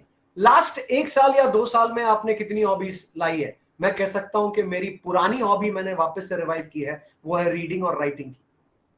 इसके अलावा मैं अपने YouTube पे बहुत काम किया है, जो मैंने 2018 में शुरू किया था और शायद कहीं तो भी रुक गया था, लेकिन 27 अगस्त 2020 से मैंने रोज एक वीडियो डाला है। मेरा प्रण यह है कि आने वाले 27 अगस्त 2021 तक मैं रोज एक वीडियो डालूंगा, स्किल पे डालूंगा, और संडे स्पेशल वीडियो डालूंगा जो कि आपको और मुझे कनेक्ट करता है रोजमर्रा की जिंदगी से। तो संडे मेरा एक अलग वीडियो रहता है, लेकिन हर दिन मैं एक स्किल पे वीडियो डालता हूं। अब आप कहेंगे कि sir interpersonal skills, social skills ये कैसे अलग है अलग। आइडेंटिफाई किया है, बताया है मैंने। ट्रांसफरेबल स्किल्स क्या होते हैं जो हर जॉब में काम आए, बताया है। एम्प्लॉयबिलिटी स्किल्स क्या होते हैं, करियर स्किल्स क्या होते हैं, प्रोफेशनल स्किल्स क्या होते हैं, कोई नहीं जानता साहब। और अगर जानने लगेगा तो शायद पहले से ही तैयार रहेगा अपने करियर के लिए। जॉब आपकी पहली सीढ़ी है, मगर करियर नहीं, तो करियर के लिए मोटा सोचना पड़ेगा। अब मैं बात करूं हॉबी की, तो मेरे पास एक हॉबी है गाना गाने की, जो मैं आपको ऑलरेडी बता चुका हूं। मैं अपने समय को जितना ज्यादा यूटिलाइज कर सकता हूं उतना ज्यादा करने की कोशिश करता हूं, and that is precisely why I feel I'm evolving. I may not be successful, but to whatever contribution that I'm doing it for myself and for my family, I think I'm evolving. That is one word, evolve होना सीखो, transformation तभी आएगा।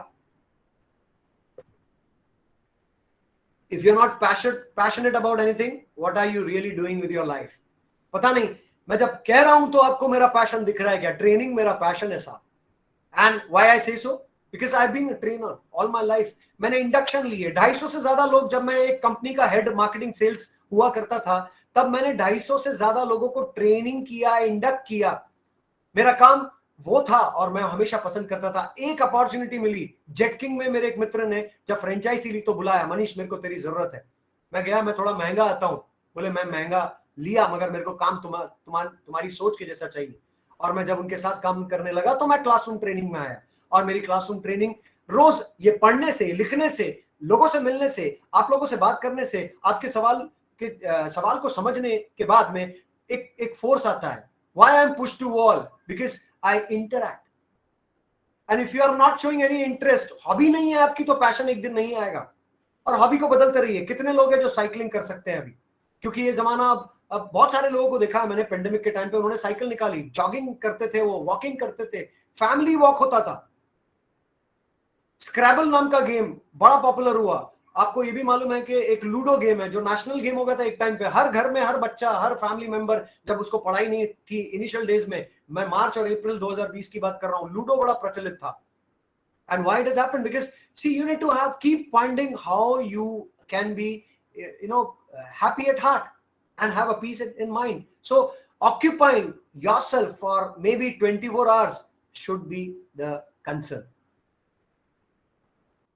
Now, no sane person, जो बोलते हैं ना sanctity, यानी जो विवेक बुद्धि वाला व्यक्ति है, वो कभी भी पहले सक्सेस की बात नहीं करता है, वो पहले अपने आप को बैलेंस बनाने की कोशिश करता है। वो बैलेंसिंग थॉट आपको हॉबी देगा।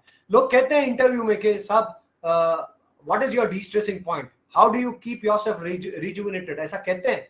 तो आपको ये सवाल का जवाब सीधा सीधा यहाँ से मिलेगा। आपकी हॉबी आपको डिस्ट्रेस करने में मदद करती है, रिजुविनेशन देती है, फ्रेशन अप करती है, और आप अपने वापस जाते हैं आपके रूटीन में। इतने सारे लोग हैं जो इतना अच्छा काम कर रहे हैं, वो क्यों कर रहे हैं? आज भी कर रहे हैं, उसी मुस्तैदी के साथ कर रहे हैं, उसी पैशन के साथ कर रहे हैं। क्यों कर रहे हैं? क्योंकि वो जानते हैं कि उनके पास एक हॉबी है, कहीं तो भी एक डिस्ट्रेसिंग पॉइंट है, रिजुविनेशन पॉइंट है। इसलिए आप अपनी हॉबी डेवलप कीजिए। मेरे ख्याल से सबसे अच्छा मौका है अंग्रेजी। Hindustan, English, India is the second largest English speaking country. Do you know this?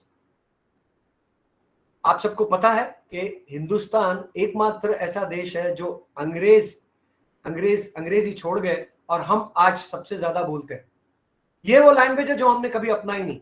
मैं नहीं कहता इसे अपनाने के लिए, क्या ये सीखने योग्य है? मैं कहता हूं हाँ। क्यों है? अब मैं आपको ये भी बताता हूं कि सबसे बड़ा पंगा ये है कि आप समझते हैं कि इंग्लिश बहुत डिफिकल्ट है, वो है डिफिकल्ट, बट आप ये क्यों नहीं समझते हैं कि जैसे आपने अपना वर्नाकुलर लैंग्वेज सीखा है, मराठी, हिंदी सीखा है। मैं तो मलयाली हूं, साउथ इंडिया से हूं, मैं हिंदी में क्यों इतनी मेहनत करता हूं? क्योंकि हिंदी मेरी राष्ट्रभाषा है, मेरी शान है, और मैं इस शान को कभी भूलना नहीं चाहता हूं। इसलिए इसमें जितनी निपुणता लाने की कोशिश करता हूं उतनी। अंग्रेजी में, मैं अंग्रेजी में पढ़ाता हूं, मैं कम्युनिकेशन ट्रेनर हूं, सॉफ्ट स्किल ट्रेनर हूं, तो क्या करता हूं? मैं सब कुछ अंग्रेजी में बनाता हूं, सिलेबस, और पढ़ाता हूं। तो मैंने इस लैंग्वेज से प्यार क्यों किया है? इस लैंग्वेज से इसलिए प्यार किया है क्योंकि मेरे माता पिता ने बहुत मेहनत से हमें अंग्रेजी मीडियम में डाला। हमें अंग्रेजी मीडियम में डालने के बाद में भी हमें अंग्रेजी नहीं आती थी, लेकिन जब मैंने अपने करियर की शुरुआत की तब मैंने लोगों से अंग्रेजी में बात करना शुरू किया। और यकीन मानिए कि मैं टूटा फूटा था, हालांकि मेरे पास में इंग्लिश बैकग्राउंड का पूरा एक डिग्री था।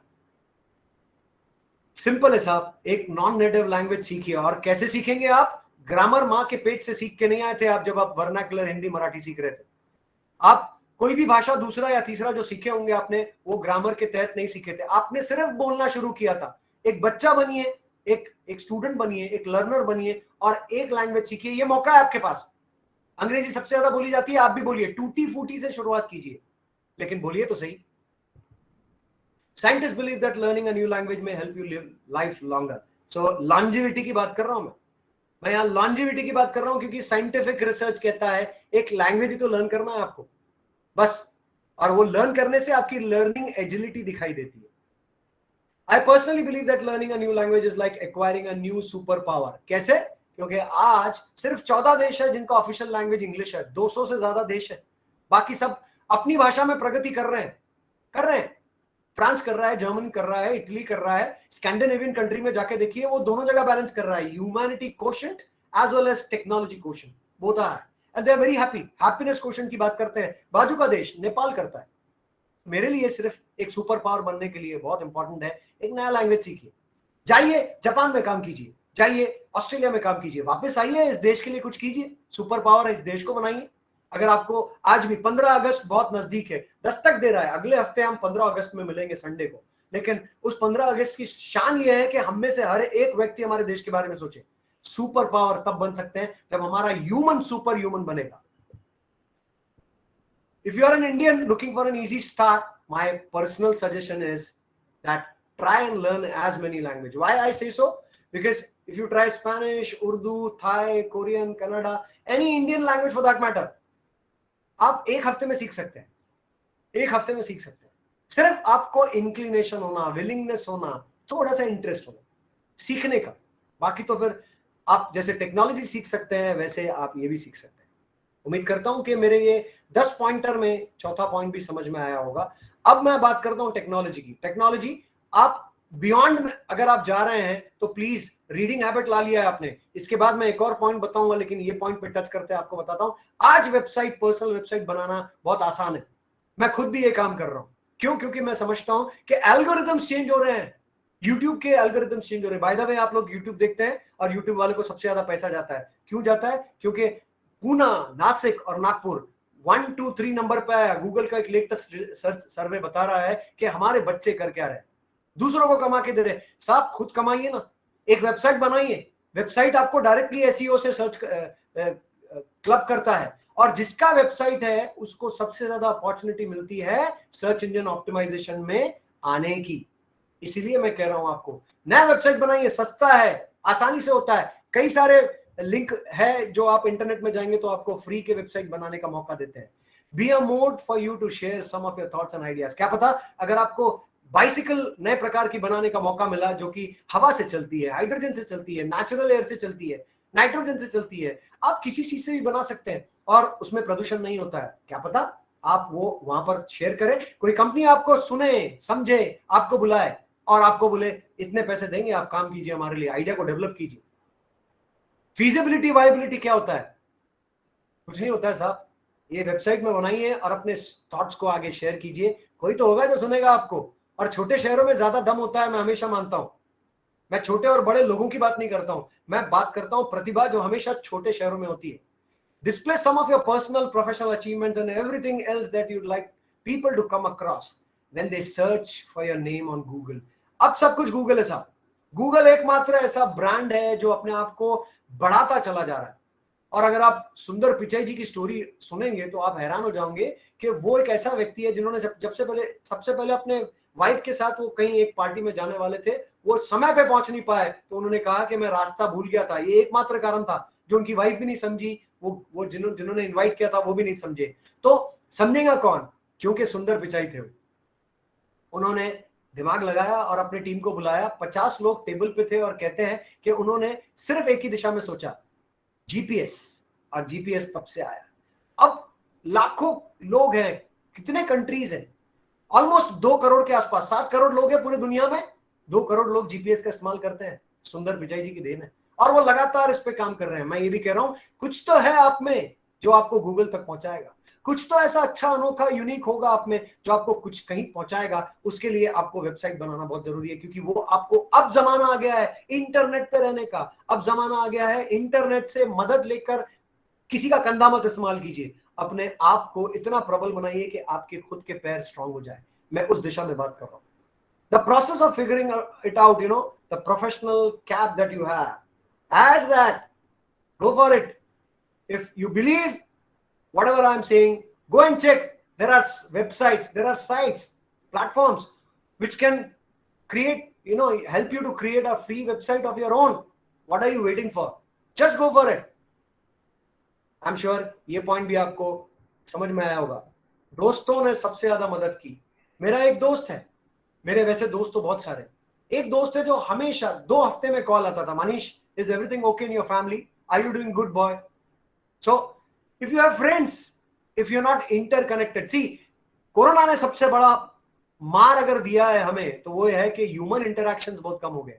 लेकिन ये प्लेटफॉर्म है, इस प्लेटफॉर्म पर जब भी आता है, मैं आप लोगों को देख तो नहीं पा रहा हूं, लेकिन मेरे को हमेशा लगता है मैं लोगों से नजदीक जुड़ा हूं।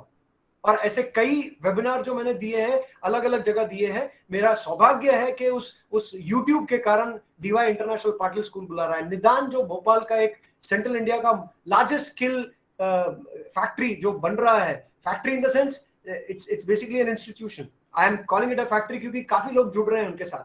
और उन्होंने मंच दिया कि youth skill day, world youth skill day में मनीष नायर को बुलाकर उन्होंने, ये मतलब सौभाग्य है। और वो सिर्फ इसीलिए क्योंकि मैं जो काम कर रहा हूं वो दिखाई दे रहा है। दोस्तों के साथ जाइए, अगर आप उन्हें अब नहीं मिल सकते गले, जिस तरह से ये जीआईएफ में बता रहा हूं मैं, उस तरह से ना मिल सके तो ना मिले, लेकिन एटलीस्ट फोन कॉल कीजिए, वीडियो कॉल कीजिए, मिलते रहे। क्योंकि आपको एक अनोखी स्टोरी बताता हूं कि मार्क जकरबर्ग एक दिन हार्वर्ड में पढ़ते पढ़ते अपने रूम में 4 दोस्तों को बुलाते हैं और उन 4 दोस्तों को बोलते हैं कि मेरे पास एक बहुत नया कॉन्सेप्ट है जिसको कोडिंग बोलते हैं। आप मेरे साथ रहेंगे तो आप भी करोड़पति बन जाएंगे। एक दोस्त कहता है कि मैं नहीं आना चाहता क्योंकि मेरे पास अपना एक सोच है, लेकिन जो बाकी के 3 लोग जुड़े वो आज सब उनके साथ है। एक शायद अभी हाल ही में उनको छोड़ के चला गया, लेकिन मार्क ज़करबर्ग की कहानी यही है कि अपने दोस्तों के साथ अच्छा रहिए। हमेशा जब सक्सेस की सीढ़ी आप ऊपर चल रही है तो सबके साथ अच्छा चलिए। क्या पता जब आप कभी किसी हालात में ऐसे हो जब आपको जरूरत पड़े किसी की, तो आपका दोस्त सबसे पहले आपकी मदद कर रहा है। So in your regular rigmarole of life, we often get disconnected with very people, right?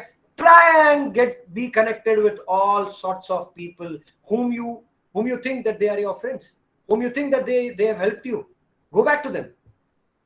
The best friend from school, maybe the favorite teacher of yours, now retired, perhaps an old neighbor. आप किसी के पास भी जा सकते हैं साहब. Please keep in touch with all of them. This is perhaps a great opportunity to reconnect. I strongly believe कि ये एक समय है जब आप लोगों का भला करेंगे, उनके बारे में अच्छा सोचेंगे. जैसे आपको मालूम है जब वर्ल्ड ट्रेड सेंटर अटैक हुआ था तो वो तीनों बिल्डिंग नीचे आ गई थी. तब मेरे एक मित्र वहां काम करते थे, वो बहुत नजदीक थे उस बिल्डिंग के, बच गए वो, लेकिन उनके पास जॉब नहीं थी. एक रिसेशन आया, उसके बाद में जॉब नहीं थी. उन्होंने एक ही काम किया, अपने कार्ड बनाए, विजिटिंग कार्ड, और हर ऑफिस में जाके छोड़ा. कहा कि आपको अगर कार्ड बनाना है, आपको स्टेशनरी बनाना है, तो आप मेरी मदद ले सकते हैं. और ऐसा हुआ कि जब उनकी नौकरी वापस मिली, उससे पहले उनके पास अपना काम इतने बड़े पैमाने में हो गया था कि उनको नौकरी करने की जरूरत नहीं पड़ी. उन्होंने अपने पिता से एक ही चीज कही, और उनके पिता के साथ में मैं बैठा था जब ये बात हो रही थी. पूना में था तब मैं भी बहुत जगह घुमा हूं. तो पूना में जब मैं था और ऑन द रोड पे, जब ऑन द स्क्वायर पे मैं उनके ऑफिस में बैठ के ये बात सुन रहा था तो बहुत खुशी हुई. उन्होंने कहा, उनके बेटे ने, जो मेरा दोस्त है, वो कहता है कि मनीष, लेट पापा नो दिस, कि मैं यहाँ पर तब तक नहीं छोड़ूंगा यूएस जब तक मेरे को ऐसा लगा कि मैं कल मरने वाला हूं. कल शायद मर जाऊंगा, उससे एक दिन पहले मैं क्विट करूंगा, उससे पहले क्विट नहीं करूंगा. और यही कहानी हम सबकी है. चाहे फिर वो दोस्तों की मदद लो, उन्होंने अपने दोस्तों की मदद ली, और दोस्त होते ही है मदद के लिए, वो हमेशा करते हैं. एक सच्ची दोस्ती तो निभाइए. जाइए, call up old friends and acquaintances and get reconnected. This is a time, this is an opportunity to reconnect my dear friends. Without expectation, selflessly जाइए और अपने दोस्तों को वापस मिलिए. ये मैं कह रहा था, राइट. मैंने आपको ऑलरेडी कह दिया कि मैंने एक किताब लिख दी है, वो पब्लिश होगी, जब होगी तब मैं ऑथर कहलाऊंगा. लेकिन आज मैं ये बोल सकता हूं कि ये काम रोज नहीं करते साहब. हम जैसे रीड नहीं करते रोज, वैसे राइट नहीं करते हैं. बट मेरा मानना है कि आप कुछ तो करो, कुछ तो. आप लोगों से बात करते हैं, आपने क्या सीखा है दुनिया में, वो कहीं तो भी आपने किताब में लिखना चाहिए. वो किताब में अगर लिखते हैं, और क्या पता उस किताब में बहुत सारे सॉल्यूशंस है, केस स्टडीज है, सॉल्यूशंस हैं, वो किसी के काम आ सकते हैं. आप सिर्फ एक काम कर सकते हैं. जितने बुजुर्ग हैं अपने गांव के, उनसे पूछो कि उन्होंने एक समस्या थी, उसका हल कैसे निकाला. उसको एक किताब में डालिए. उस किताब में जब आप डाल के आगे बढ़ेंगे और आप पैसे कमाने लगेंगे, तो कृपया मनीष नायर को याद कीजिएगा, क्योंकि एक चेक मेरे नाम पे भी बनता है. मजाक कर रहा हूं. We underplay this skill to our own peril. हम अपनी ही एक अच्छी कला, कौशल को पहचानते नहीं. Most of us end without writing anything. हम सिर्फ एग्जाम में लिखते हैं साहब. इतनी बड़ी कला है, इसको आप प्रबल बनाइए, अपने काम लाइए. This makes us handicapped. May be ये सेल्फ एस्टीम तक बात जाती है, क्योंकि हम एक तरह से मैंने कहा है आपको, 9 में से 10 लोग कभी प्रमोशन के हकदार नहीं होते, क्योंकि उनकी राइटिंग में दम ही नहीं होता. इसलिए writing skills are so important. आपके सेल्फ एस्टीम पे भी आता है साहब. आप अपनी रिस्पेक्ट खुद ही की भूल जाते हैं, है ना, नहीं करते हैं, क्योंकि आपके पास समय होता है तब नहीं करते हैं, और जब समय चला जाता है तब मिड लाइफ क्राइसिस होती है. तब आपके बाल बच्चे होते हैं, तब पत्नी होती है, पति होता है, माँ बाप होते हैं, और नौकरी होती है. किस किस को संभालिएगा जब बढ़ती उम्र रहेगी आपकी. सीखने की इतनी क्षमता नहीं होती है तब. अब जब जो कर सकते हैं वो कीजिए आप. You will learn as time flies. समय किसी के लिए रुकता नहीं है साहब. समय किसी के लिए नहीं रुकता, और समय बांध भी नहीं सकते आप अपनी बाउंड्री बांध सकते हैं, लेकिन समय को बांध कर देखिए. ना किसी का था, ना किसी का है, ना किसी का रहेगा. तो आप जब तक इस जिंदगी में, जब इस जग में जी रहे हैं, तो एटलीस्ट कुछ ऐसा कीजिए जो आपके काम आए, समाज के काम आए, और देश के काम आए. Writing, please right. अगर मैं कर सकता हूं तो मेरे से आप सब बच्चे अच्छे हैं, ऐसा मानता हूं मैं, और आप भी कर सकते हैं. एक लिस्ट तो बनाइए, जिसे बकेट लिस्ट कहते हैं, है ना. वो लिस्ट जो आपने शायद जवानी दीवानी इस मूवी में देखा होगा, जब दीपिका पादुकोण और रणवीर सिंह किसी एक टीले पे, क्लिफ पे बैठे हैं और रणवीर कहता है कि लिस्ट पूरी बाकी है, लिस्ट पूरी बाकी है, अभी शाम का टाइम है। दीपिका रणवीर का हाथ पकड़ के कहती है बैठ जा, थम जा, रुक जा, देख ये जो समा है, ये जो सनसेट है, ये शायद दोबारा देखने नहीं मिलेगा, तेरा साथ दोबारा नहीं मिल सकता है शायद। एक लिस्ट बनाइए, अपने अंदर के आत्मा को, उस लिस्ट को पहचानने लगाइए, उसे रीड कराइए, बिकॉज आपके पास में 100 मर्ज होंगे, 100 ख्याल होंगे, 100 सपने होंगे, जागकर कीजिए, सोकर नहीं होते, जैसे अब्दुल कलाम जी कहते थे। हाँ, 10 things to do before I retire है आपके पास, मेरी लिस्ट तैयार है। 20 प्लेसेस टू गो, मैं इतनी सारी जगह घूम चुका हूं, मगर जाना मेरे को 20 से ज्यादा जगह है। और हो सकता है अगर आप में से कई लड़कियां जो सुन रही है मेरी बात, मेरी खुद की लड़की है, मैंने अपने लड़की से कहा है कि बेटा शादी तब तक मत करना जब तक तेरे जितने भी अच्छे कंट्रीज में जाना है, जो अच्छी जगह तूने सोचा है, तब तक नहीं। अपने लिए वो समय जीने का निकाल लेना है। जिंदगी सिर्फ पढ़ना और नौकरी करना नहीं है, एक फुल लाइफ है। Make it a full circle and make it a big one, right. 100 experiences आना चाहिए। आप लड़के लड़कियां जो सुन रहे हैं, जो स्टूडेंट सुन रहे हैं, वो ध्यान रखिए कि जीवन में सिर्फ कन्वेंशंस नहीं होता है, माइलस्टोन्स नहीं होते हैं। इसको अलग तरह से सोचिए, ये समय है सोचने का। एक लिस्ट बनाइए अपनी और हर चीज पूरी करने की कोशिश कीजिए। अगर लिस्ट रहेंगी तो ऑब्जेक्टिव रहेगा, ऑब्जेक्टिव रहेगा तो लक्ष्य रहेगा, लक्ष्य रहेगा तो लक्ष्य भेदी कहलाएंगे आप। अगर आप चल रहे हैं उस पे, भले ही आप लंगड़े चले, भले ही आप पैदल चले, भले ही आप शायद दौड़ सके तो दौड़े, लेकिन चलें अपने उस दिशा में जहां लक्ष्य है आपका। सिर्फ it's a matter of time which will fetch you your own result. Right now, please make a list of 3 things के पेंडेमिक खत्म होने के बाद क्या करेंगे आप। और अगर वो लिस्ट आपकी बनी नहीं है तो मैं आज मदद करता हूं। मैं क्या करूंगा, जैसे ही खत्म होगा मैं अपने पूरे दोस्तों को इकट्ठा करूंगा और उनके लिए बहुत सारे गाने गाऊंगा। जैसे ही ये खत्म होगा मैं एक चीज तो करूंगा, अपने पूरी फैमिली को एक ट्रिप दूंगा। तीसरा, अगर मैं कर सका तो डेफिनेटली वो करूंगा जो मैं पेंडेमिक के पहले करता था, एक्सरसाइज, जिम जाना। जी हाँ, मेरे लिए बहुत इंपॉर्टेंट है अपने सेहत के लिए। मेरे घर वाले अब ये बात बहुत साफ तरीके से जान गए कि वही खाओ जो सेहत को लगता है और एक्सरसाइज मत छोड़ो। मैं और मेरी वाइफ रोड पे दिखते हैं। अब तो हमारा मेडिकल जो केमिस्ट है, मेडिसिन वाला, वो भी कहता है इसके लिए भी आ गया।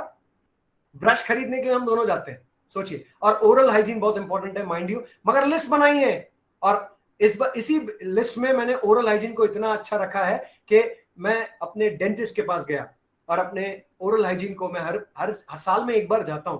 इस साल भी गया और उन्होंने कहा कि मनीष हर साल आना, क्योंकि आपके दांत बहुत अच्छे हैं, इंटैक्ट है, कोई कैविटी नहीं है, और ये सिर्फ इसीलिए क्योंकि आपका ओरल हाइजीन अच्छी है।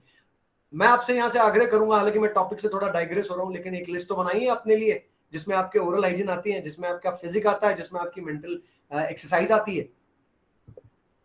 Make that list to share and share it with only your loved ones. मैं कहता हूं, अगर आईना देखते हुए आपको अच्छा लगता होगा तो एक आईना आपका परिवार भी है। वो लिस्ट बनाइए और अपने परिवार को बताइए, क्योंकि वो सबसे नजदीक है आपके। और कोई आपका भला चाह रहा है, हमेशा चाह रहा है, तो वो एक है और वो है आपका परिवार, आपके दोस्त और आपके वो परिचित जो आपका भला चाहते हैं। शायद वो टीचर, वो ट्रेनर जो आपका भला चाहते हैं और आप उसके पास जाते नहीं।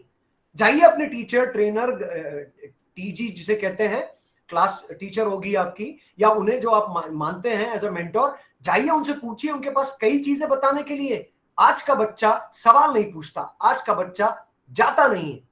अरे आप, ये जनरेशन क्यों बोल रही है कि हमने अपना जनरेशन हमारे दादा दादियों के साथ गुजारा है, इसीलिए आज हमें मालूम है कि अगर कुछ चोट लगी तो क्या करना है, पेट दर्द है तो क्या करना है। हम डॉक्टरों के पास आसानी से नहीं जाते साहब।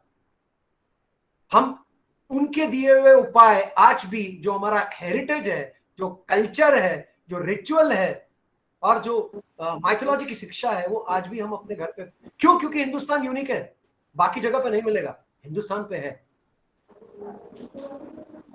थोड़ा सा ग्रेटफुल हो जाए, ग्रैटिट्यूड दिखाइए, थैंकफुल हो जाइए, क्योंकि आज आप जिंदा हैं।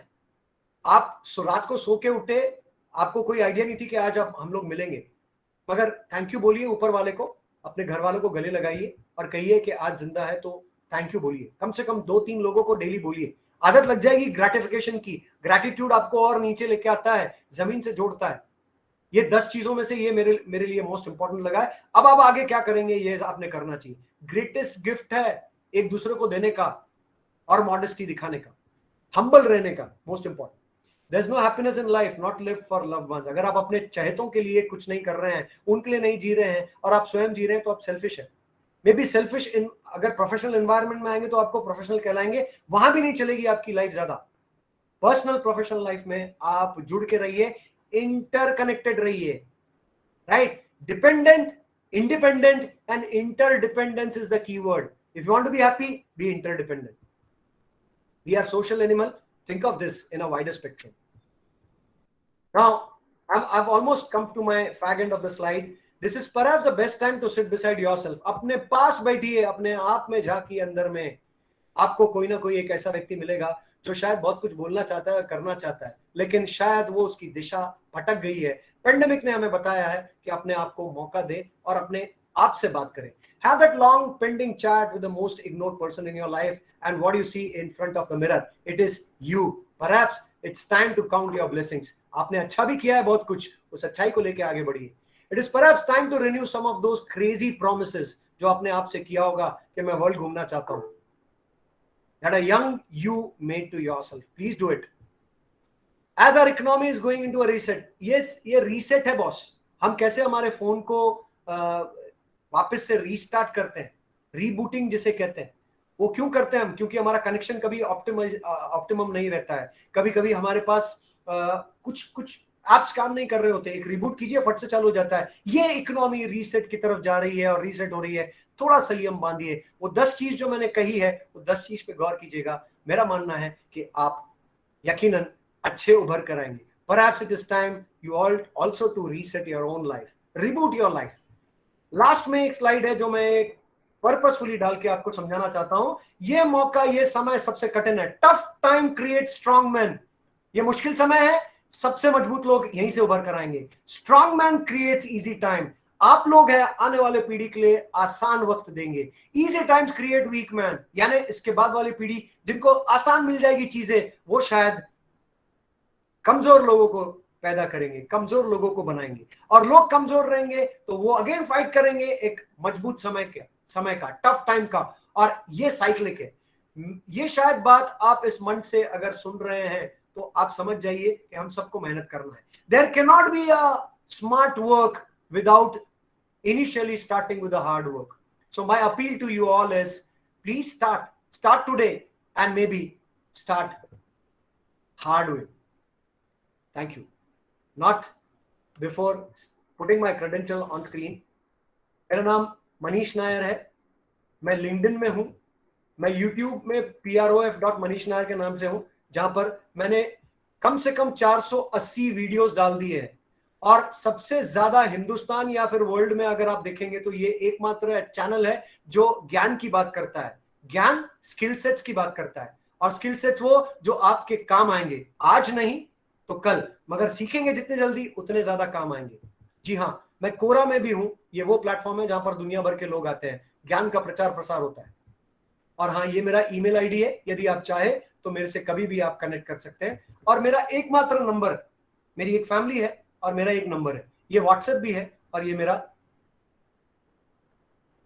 Thank you for everything, thank you for having me on this platform. I hope I have value added. Thank you.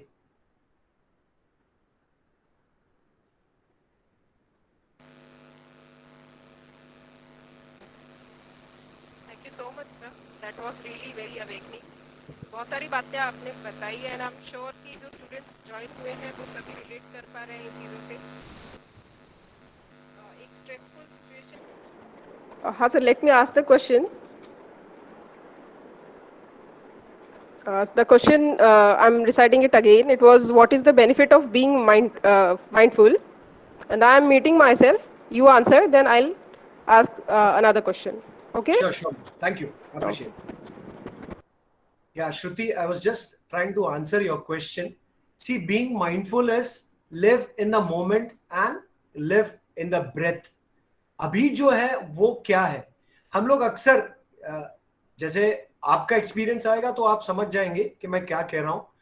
See, my wife, my family, we have seen that a brother-in-law has gone. My friends, they have gone. We are visiting them. If they are in Nagpur, we are visiting them, and we are feeling sorry because when we go to them and try to get what that person wanted for this family, what that person dreamt of, his contribution to the family and maybe some future time, 5 साल 10 साल में वो क्या करना चाहता था, वो कमाता पुरुष था, इकलौता पुरुष था, और वो अगर चले जाए और फ्यूचर के लिए वो कुछ कर ना पाए, तो तब ख्याल आता है कि पास्ट सिर्फ ग्रजेस में होते हैं, रिग्रेशन में होते हैं. पास्ट का कुछ नहीं कर सकते आप, वो बिता चुके समय. और फ्यूचर जो आपके कंट्रोल में ही नहीं है, आपको थोड़ी पता था पेंडेमिक आने वाला है, मगर जो आज है, अभी है, मैं अब क्या कर सकता हूं? क्या मैं खुश रह सकता हूं? क्या मैं वो खा सकता हूं जो मैं खा सकता हूं और अफोर्डिंग है मेरे लिए? क्या मैं चंद लोगों को प्रोत्साहन दे सकता हूं? क्या मैं अपने ऑब्जेक्टिव को और बड़ा बना सकता हूं? मैं जितना अकेले करता था, शायद मैं अपने थोड़े और दोस्तों के लिए करूं. आपको पता है, मैं हर संडे को 12 से 1 बजे तमाम उन बच्चों के लिए आता हूं फ्री, जिनके प्रॉब्लम्स होते हैं या उनके कोई कंसर्न होते हैं या उनके कोई शॉर्टफॉल्स होते हैं, सिर्फ इसीलिए कि मैं चाहता हूं कि मैं रीपे बैक करूं. अगर मेरे पास 2 GB एक्स्ट्रा डालने के लिए पैसे हैं, जो कि 21 और 51 रुपए में आपका काम हो जाता है. 51 रुपए में 6 GB आता है. आप एक दिन के लिए डालिए, टॉपअप कीजिए, आपको मालूम पड़ता है कि आप कितने सारे लोगों को उनकी लाइफ को छू रहे हैं, और अब छू रहे हैं. बात का पता नहीं है श्रुति, कल पता नहीं मैं सो के उठ पाऊंगा या नहीं. मैंने इस समाज में जिंदा रहने के लिए वो काम किया है कि आज अगर मैं नहीं रहूं तो मेरे YouTube में मेरी दी हुई शिक्षा और वो तमाम अच्छी चीज जो मैं सोचता था कल के लिए, वो रहेगी. Mindfulness is all about being, living in the moment, living with the breath that you are breathing now. Tomorrow is uncertain, tomorrow is undefined. So the benefit is only that you will rejoice more, you will be more happy with yourself, you will be more contributing to yourself and to your family at large. I hope I have answered your question, Shruti. Thank you. Yes, sir. That was a very satisfying answer. Next question is from one of our colleagues.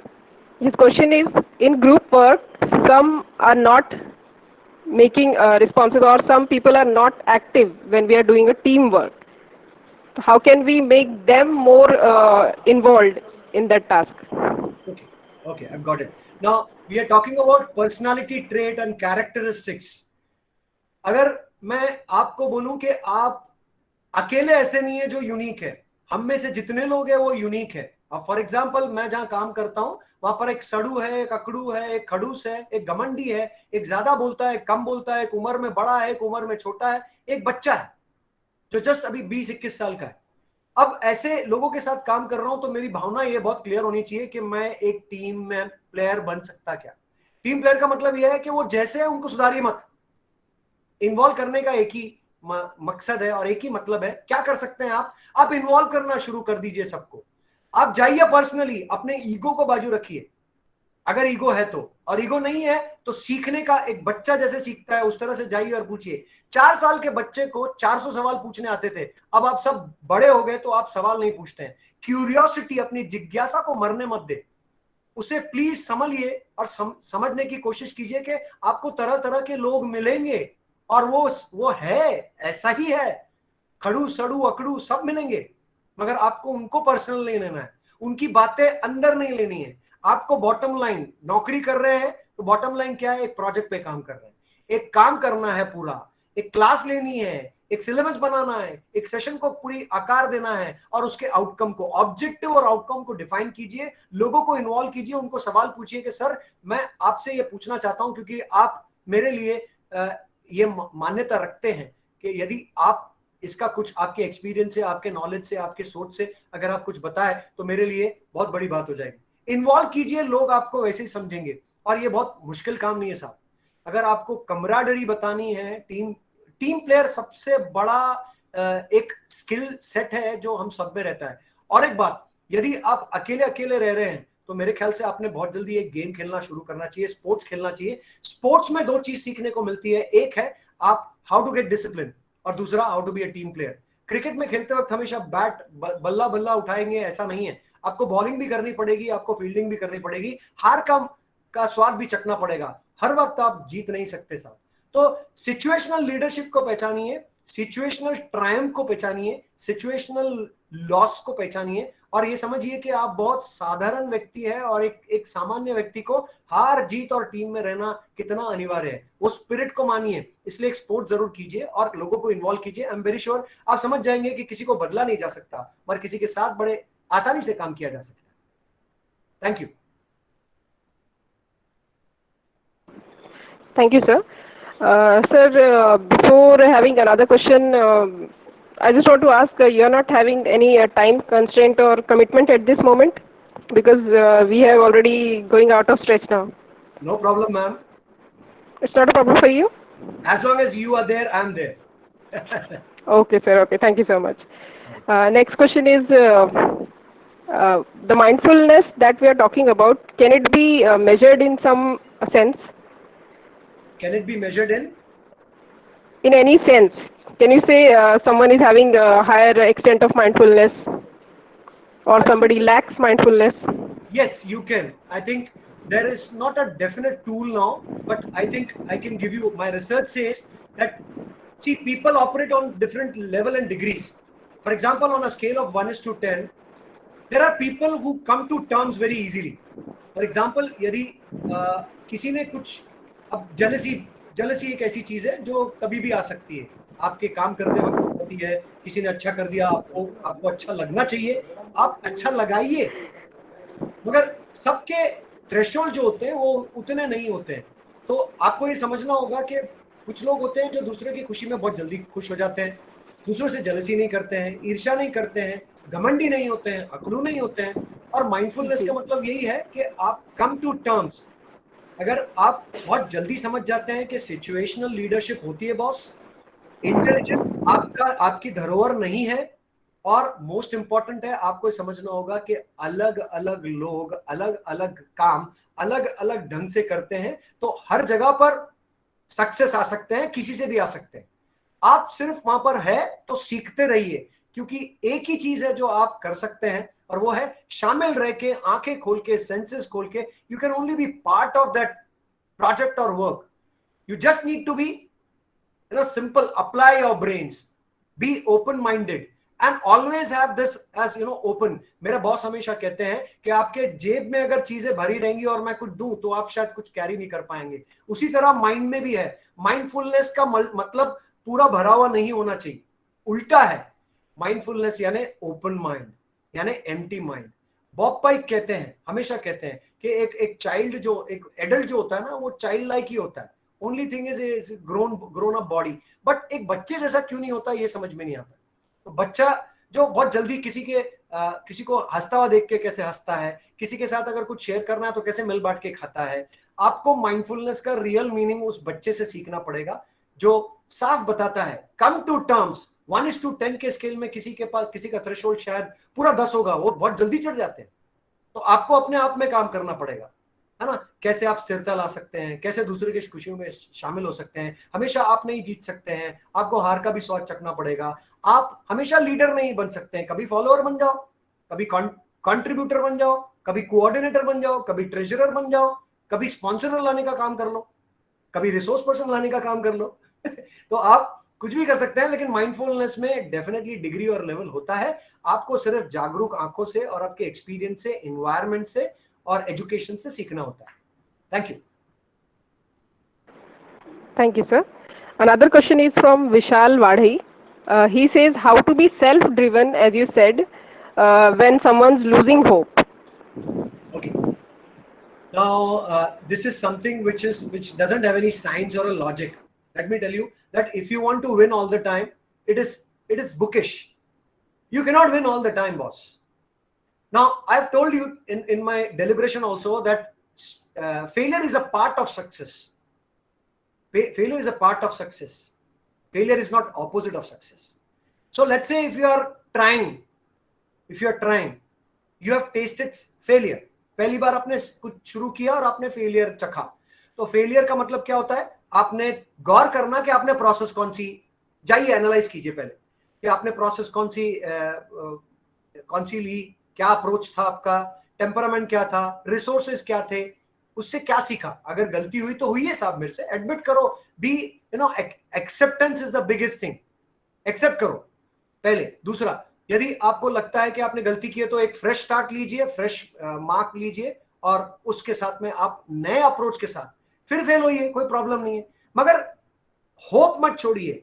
देखिए, अगर hope Thomas Alva Edison ने भी छोड़ा होता तो शायद वो 10,000 बार नहीं जाते वो एक्सपेरिमेंट करने के लिए। और जब उनसे पूछा गया, एक जर्नलिस्ट ने पूछा, sir you do not know how to make a bulb from 9,999 times that you have dwelled upon as experimental. He said, no, gentlemen, I know 9,999 ways does not make a bulb, they make something else. So you need to understand that आप अगर conscious है, conscious being, आप यहाँ जैसे आप सांस लेते वक्त भी आप कॉन्शियस है क्या पता नहीं।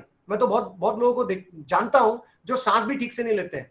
सांस लेना मतलब सांस अंदर गई तो पेट फूलना चाहिए और सांस बाहर आई तो पेट अंदर जाना चाहिए। ये क्रिया है बॉस, और कॉन्शियस क्रिया है, राइट। अब आपको ये सीखना है कि रे ऑफ होप कहां से लाए। आप फेल होते जाइए। मेरी कहानी तो पूरी फेलियर की है। मैं 3 इंडस्ट्री में काम कर चुका हूं। मैंने पहले फार्मा इंडस्ट्री, सर मेरा इंट्रोडक्शन दे रहे थे, फार्मा इंडस्ट्री मैंने नौकरी छोड़ी है और जिस किसी नए कंपनी में ज्वाइन किया है ज्यादा पगार में किया है, क्योंकि मैं अपने आप को मानता था, पहचानता था। दूसरा, अब इंडस्ट्री बदल के मैं अपने करियर में सबसे बड़ा साहब जो मार्केटिंग, एक हेड, कंपनी का हेड कहलाना सबसे बड़ी बात होती है, जो मैं चक चुका हूं। 2013 में 6 फिगर की 6 डिजिट की सैलरी होती थी मेरी। 150 लोग मेरे अंडर में काम करते थे, मगर वो मॉडेस्टी नहीं छोड़ी मैंने वो अपना अकड़ूपन नहीं लाया। मैंने हमेशा देखा कि अगर मेरी इज्जत नहीं है, सेल्फ रिस्पेक्ट नाम की चीज होती है। आप जो कर रहे हैं उसमें मजा आ रहा क्या, और आपको लगना चाहिए कि यार ये मैं सिर्फ टाइम पास के लिए कर रहा हूं, तो वहां से छोड़ दो। मैंने किया, मैंने डेयरिंग डिसीजन लिए है लाइफ में, ये जानते हुए कि मेरे घर में मेरे अलावा और कोई नहीं है कमाने वाला, मगर लिए है क्योंकि मैं चाहता था, मेरे बिलीफ, कन्विक्शन था। और बहुत ज्यादा ये बढ़ते हुए ये उत्साह में और आगे बढ़ेगा, ये डिग्री और लेवल और बढ़ते जाएंगे जैसे जैसे आप अपने आप पे काम करेंगे। रे ऑफ होप नाम की चीज सिर्फ एक ही है साहब, आपने चाहा तो हुआ, और ये आपके सेल्फ इंटेलिजेंस से ही आता है। सेल्फ इंटेलिजेंस से सेल्फ एक्सप्लोरेशन आता है। मेल्याशिवाय स्वर्ग दिसत नाही, देव भेटत नाही। तो आपको करना ही पड़ेगा और करते रहना पड़ेगा। तब तक करना पड़ेगा जैसे आप गोल्ड माइन में जाके आप सीधा गोल्ड पाते क्या? नहीं पाते। आप पहले बहुत सारे डस्ट पे जाते हैं, मिनरल पे जाते हैं, फिर कार्बन मिलता है। कार्बन के 2 पहलू रहते हैं, ग्रेफाइट रहता है और एक एक्चुअली शिमरिंग गोल्ड होता है, लेकिन इसको प्रोसेस के थ्रू जाना पड़ता है। आप क्यों नहीं समझते कि आखिरी दम तक जब तक आप जिएंगे आपको सांस लेना पड़ेगा। आखिरी दम तक जब तक आपको सक्सेस नहीं मिलता, फेलियर करते करते अप्रोचेस बदलते जाओ, एक दिन मिलेगा मंजिल आपको। आई hope I have answered this. Thank you. Yes, sir, surely you have answered that. Another question is not exactly relating to the title that we had for workshop. Maybe that's because of your biodata that you shared. That question is by Divya Kumar. She says, sir, can graduate student get startup funding? And if yes, what are the agencies that are approachable for us? Okay. Now this is to do with, अच्छा मेरे पास में कुछ अच्छे मित्र कमाए हैं जिंदगी में। जैसे वर्धा में मैं एक स्टार्टअप के लिए एंकरिंग के लिए बुलाया गया था, वहां पर 1200 लोग थे। जब मैं पहली बार देखा तो वो एक बहुत बड़ा मंजर था, लेकिन आदत है मेरी 1000-2000 लोगों को मैं संबोधित कर सकता हूँ, और ये भगवान की देन है, बनी है ऐसी, है ना, बनते बनते बनी है। अब वहां पर जब मैं गया तो मैंने देखा संजय वयाल जी आए हैं, वहां पर 1 से 1 लोग आए हैं स्टार्टअप में, और उनसे मेरी मित्रता बढ़ी है। सबसे बड़ी बात, जो मित्र मेरे को बुलाया था वर्धा में, रोहन भामकर, जो वहां पर फैब सिग्नेचर की बहुत बड़ी फैक्ट्री चला रहे हैं, 15 लाख का वो वेज दे रहे हैं, यानी अपने एम्प्लॉइज को हर महीने पेमेंट दे रहे हैं। और वो उन्होंने शुरुआत कब की थी? अभी की थी, अभी इस पेंडेमिक में फैब सिग्नेचर्स, यानी जो हम कहते हैं लेनिन, खादी से बनाए हुए कपड़े का वो मैन्युफैक्चरिंग करते हैं, और वो अब तो इंटरनेशनल जाने वाले हैं। वो मेरे खास मित्र हैं, हमेशा मेरे साथ रहते हैं। याद रखिए, पैसा कभी पहले नहीं आता है। आप एक आइडिया तो बनाइए, उस आइडिया पे काम करेंगे और लोग आपको देंगे पैसा कौन कौन दे सकता है? गवर्नमेंट।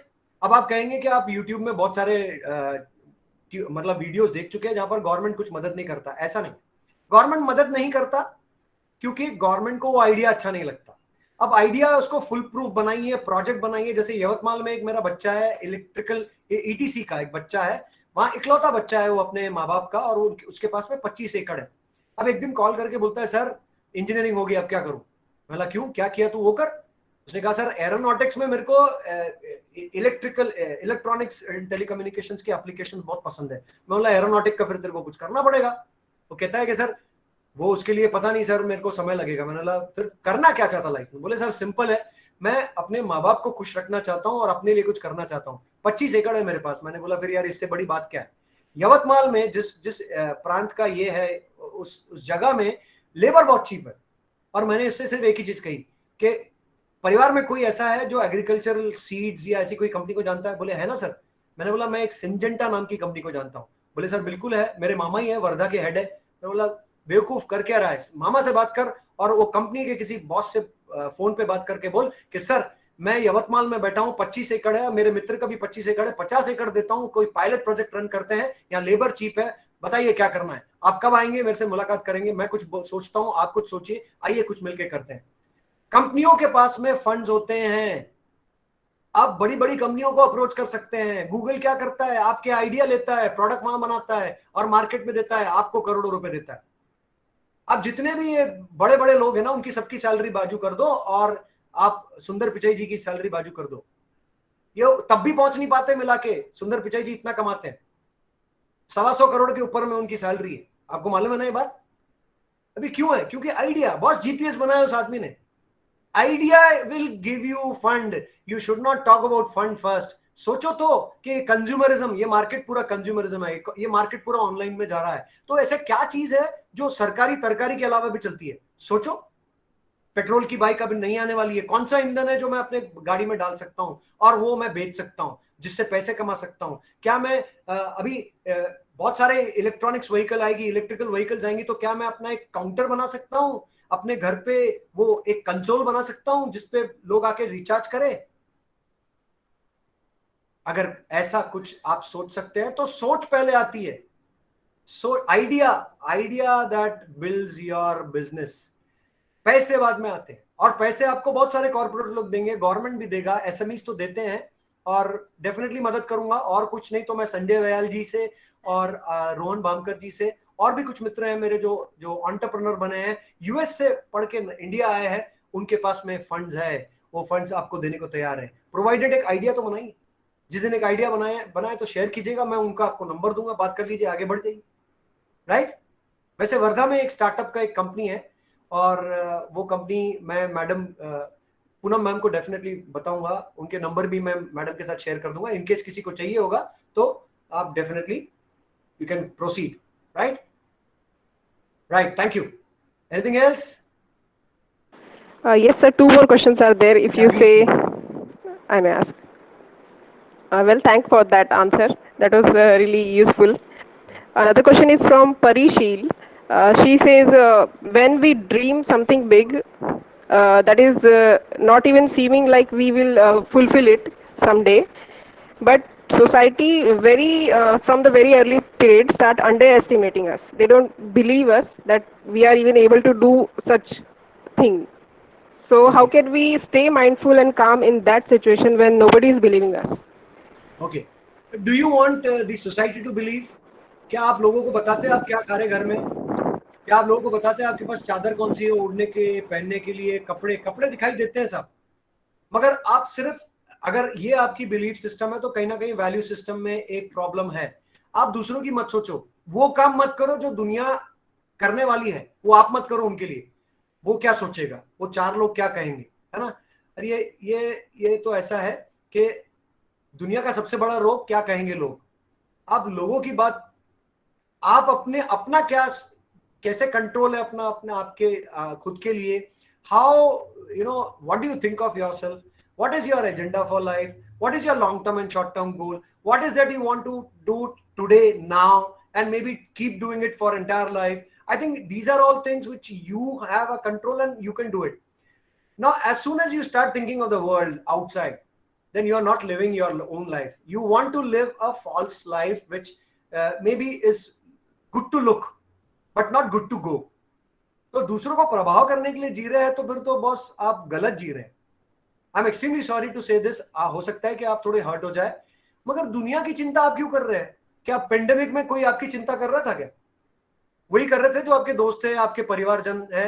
आपको माँ बार बार कह रही थी ना, बेटा मास्क उतारना नहीं, बेटा कपड़े बाहर रखना, एक ही थैली में लाना, वहां से निकालेंगे, धूप में रखेंगे, पूरा सुखा के, उसके बाद यूज करेंगे। आपको मालूम है कपड़ों में कोरोना 8 घंटे रहता है, स्टील में 15 दिन रहता है, तो स्टील की चीजों को हाथ नहीं लगाना। अब आप बताइए, आप लोगों की सोच रहे थे क्या तब तो अपने लिए जी रहे थे आप, मगर कुछ लोग उसमें भी बड़े एंटरप्रेन्योराइजिंग थे। आपको दूसरों के लिए अगर जीना है तो फिर आप सब छोड़ दो, अपेक्षा मत रखो अपने आप से, और एक समाज सेवक बन के लोगों के लिए काम करते रहो। बस जो लोग बोलेंगे वो उस पर चलते रहो आप। मगर आपको अपनी लाइफ में कुछ करना है, कोई योगदान है, कोई अपेक्षा है अपनी आप से, तो मेरे ख्याल से आपको सेल्फिशली अपने बारे में सोचना पड़ेगा।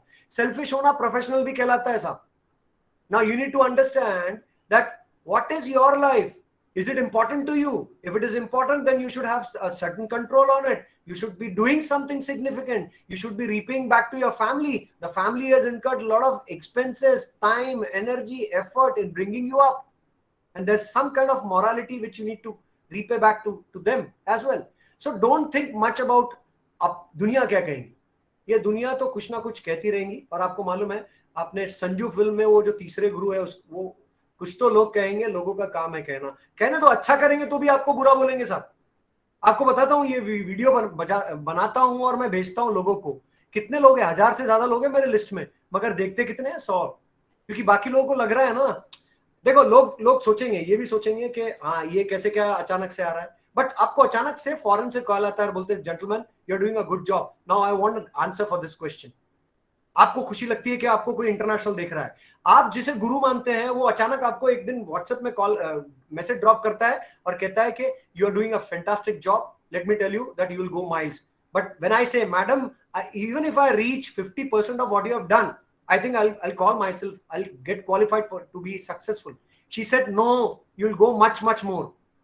कन्विक्शन लाइए अपने आप में, जो कर रहे हैं आप उसमें सटीक बन के रहिए, और इस तरह से ही आपको सक्सेस कैसे मिलता है। सक्सेस तो रिजल्टेंट होता है बॉस, 100% होता है। इनफ एक वर्ड होता है, इनफ करो अपने लिए, 99.9 भी इनफ नहीं होता है। 100 के ऊपर कभी सुना नहीं, 101% मैं आऊंगा।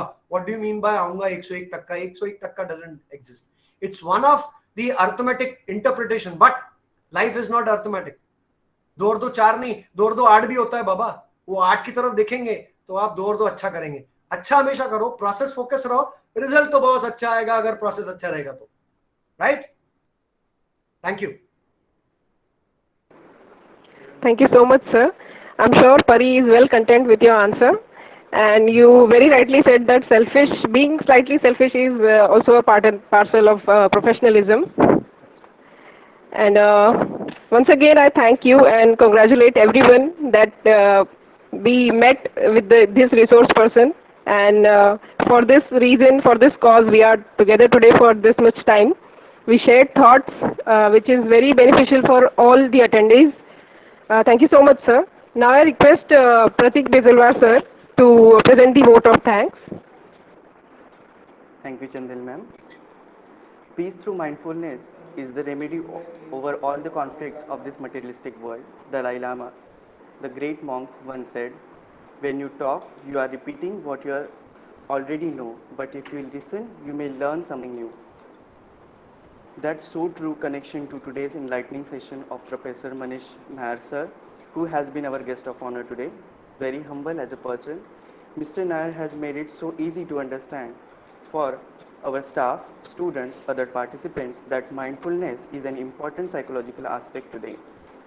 We see people are constantly under stress of studies, of work, of deadlines, leading to the laser presence of mind and low efficiency. Mr. Nair has focused on being present 100% in the moment and in the work in hand.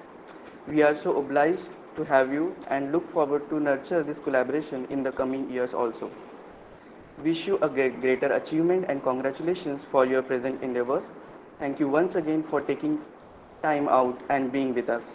I also thank all the various participants. Without you, this wouldn't be successful. I also show special gratitude to our collaborating NGO, that is Nagpur Group of Friends, MA Association, for showing interest and co-sponsoring for outreach and benefit to a more number of participants. I am also thankful to organizing secretary, Principal Chintamani College of Arts and Science Gonpipri for bringing this concept for today's event. Thank you to the convener, Mr. Avinash Chakinar Pawar for technical management and Ms. Poonam Chandel for conduction throughout. Once again, thank you. All of you have a great day. Thank you and God bless you all. Bye-bye.